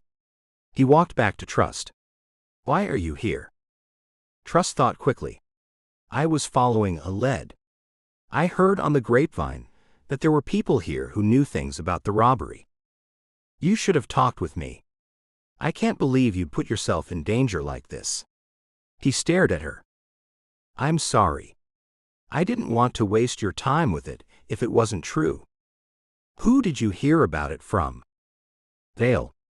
I thought these people might talk to me by myself, rather than talk to law enforcement. I don't think Vale thought it was worth mentioning to you." "When did you talk with him?" "Earlier today." Jack looked over at Serenity, who was being given a bottle of water by one of the SWAT team. Trust explained, manufacturing the story as she went. "Serenity saw me on the road and followed my Uber. I was just going to observe this place to decide whether I should talk to anyone here, but she sneaked up on me and I screamed. Their guards found us and dragged us up here. Then they tied us to chairs." A tear trickled down Trust's cheek, not entirely fake given how close they'd come to death. He wiped it away for her. "I'm sorry that you had to go through that, But next time tell me when you have any more secret leads. We'll check them out together. She smiled and nodded. Okay. After declining medical attention, Jack offered to drive them home. Trust was grateful that Serenity didn't mention the bag Trust had brought with her. That piece of information would change everything. Serenity left to join Silas after she agreed to make an official statement the next day. During the drive to Trust's apartment, she and Jack talked about parents and childhoods, the conversation feeling surprisingly normal after everything that had happened. But Trust's mind was working overtime, thinking about Vale, about the jewelry that was missing from evidence. She'd call Marty later and have him call in an anonymous tip pointing the finger at the officer in charge. After all, he had to be the one who'd stolen it. I'll have to bring Vale back in for questioning tomorrow too, Jack said. Okay. I doubt he'll tell you the truth. If I knew he'd had any connections to the case whatsoever, he wouldn't have been chosen to verify that jewelry. Have you heard how Ryan Castle is? I've been told his condition is still unchanged. There's no point talking to him again until he improves. Make sure they keep a proper watch over him. I'm having nightmares that he escapes again. Relax, it won't happen. I will give you my personal guarantee that he'll be behind bars soon enough, and he won't escape this time. When he stopped the car outside her apartment, he turned to her. I'm worried about you. What about? You've been tied up, had a supposedly dead man disappear from your apartment, your food deliverer was killed, and? It has been a lot. Allow me to walk you up to your apartment. At least then, I'll know that you'll be safe for the night. She couldn't keep the smile from her face. He cared. Well, he asked. I'd like that, and I am rather hungry. Perhaps, if you've got time, we could get some takeout. He smiled. Anything, as long it's not from the Golden Dragon. Agreed. I know another place. I'll call and have it delivered. He turned off his car. Great idea. Oh, and I do have some news about Monica. Yes? I told her someone had seen her with Castle, and she admitted it. Really? That's right. She said she was helping us, working on a different angle. She wasn't going to say anything until she had something concrete. It was all off the record. Trust frowned. And you believe that? I'm not sure. She could see the doubt in his eyes. For Trust, this was a start. A few miles away in the hospital, Ryan Castle lay on his bed with his eyes closed while the doctor asked him questions. If he could have them believe he was worse than he was, it would buy him time to make his escape. Then he'd make sure Trust met her fate, or she'd never stop coming after him for those diamonds. There was no use trusting other people to do it. He'd kill her himself. Chapter 26. Trust sat at her regular cafe, eating breakfast while thinking about the events of the past weeks. She had only heard from Jack a couple of times. The first was about Castle escaping from custody. She wasn't surprised. Then, a couple of days after that, the crooked cop that had stolen the jewelry from police evidence was arrested. The irony was, the officer in question had made the mistake of going to Vale to fence them. That was a good break for Vale, because once he alerted the FBI, that lifted any suspicion off him. Noticing someone had left a newspaper on the table beside her, she reached over, grabbed it, and started leafing through it. As she was reading an article about real estate prices, someone sat heavily on the seat opposite, causing her to jump. Relief washed over her when she saw it was Jack Fletcher, and her hand rushed to her heart. I didn't mean to scare you. He looked at her as though she was crazy. It's fine. I'm a bit jumpy lately. He looked exactly as she remembered him. No, he looked better. Trust knew at once that he had a new project for her. Leaning back in the seat, she closed the newspaper and placed it back on the empty table beside her. She looked down at her half-eaten breakfast and then looked back up at him. Coffee. No time, but you go ahead and finish. She took a sip, watching him all the while. How did you know I was here? He tapped the side of his head. Good memory. You told me you come here every morning. Did I? He nodded. What's the job? She asked. He looked around. There weren't many people in the cafe. Ever heard of the Romanian heist? No. Should I have? In your line of work, I thought you might have. Former line of work, she corrected him. He smiled and then leaned a little closer. 20 years ago, a diamond necklace with a dubious past was stolen from the Gloria Hunter Forbes Museum. I heard about that, but I didn't know that whole thing was called the Romanian heist. The necklace was from Romania. That's right. It belonged to Queen Marie, didn't it? Ah, you do know something about it. It wasn't me, Jack. I had nothing to do with it. He looked down and inhaled deeply as he did so. I'm not accusing you. Many pieces of the Queen's jewelry were lost.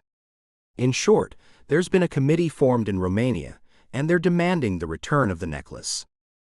But it's been stolen. I know that, but they are not acknowledging the theft. Trust thought about it for a moment.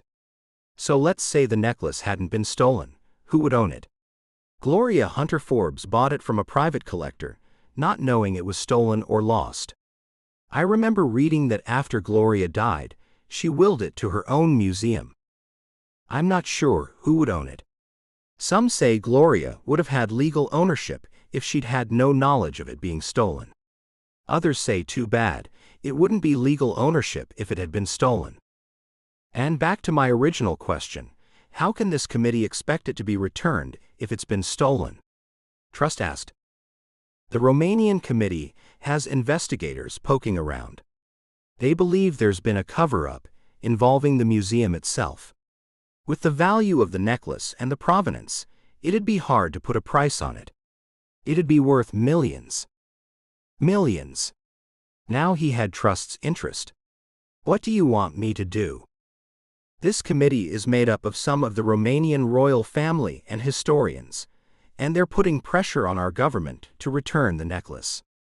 They want to feature the piece in their national museum, along with other items from Queen Marie that have been returned from other places around the world. Trust rubbed her chin as she thought about it more. You want me to find a necklace that was stolen 20 years ago? And if I just happen to find it, what do I do? Steal it back. Correct. If need be. Trust sat back in her chair. The FBI was asking her to steal?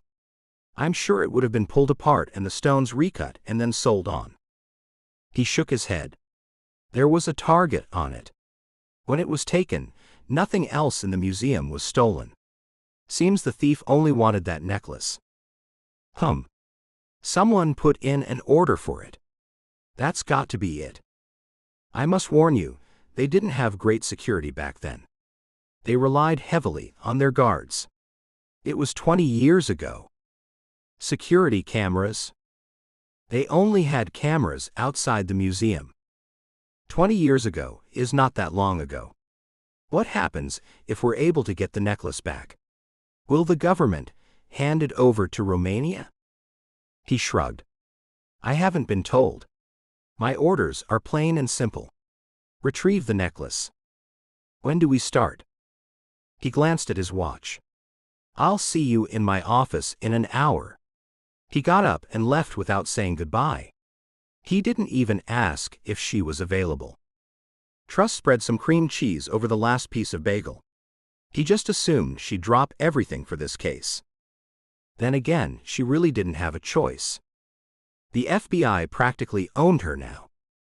Her mind ticked over on how she'd handle everything and where to start.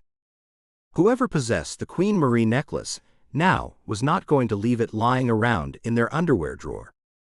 That was the real reason Jack wanted her for the job. She'd have to steal it. At least she'd be on the right side of the law this time. Her phone sounded, and she picked it up. It was a text from Jack. I forgot to mention, we've only got 3 days to do this. What? Trust said aloud. Thank you for reading Dread.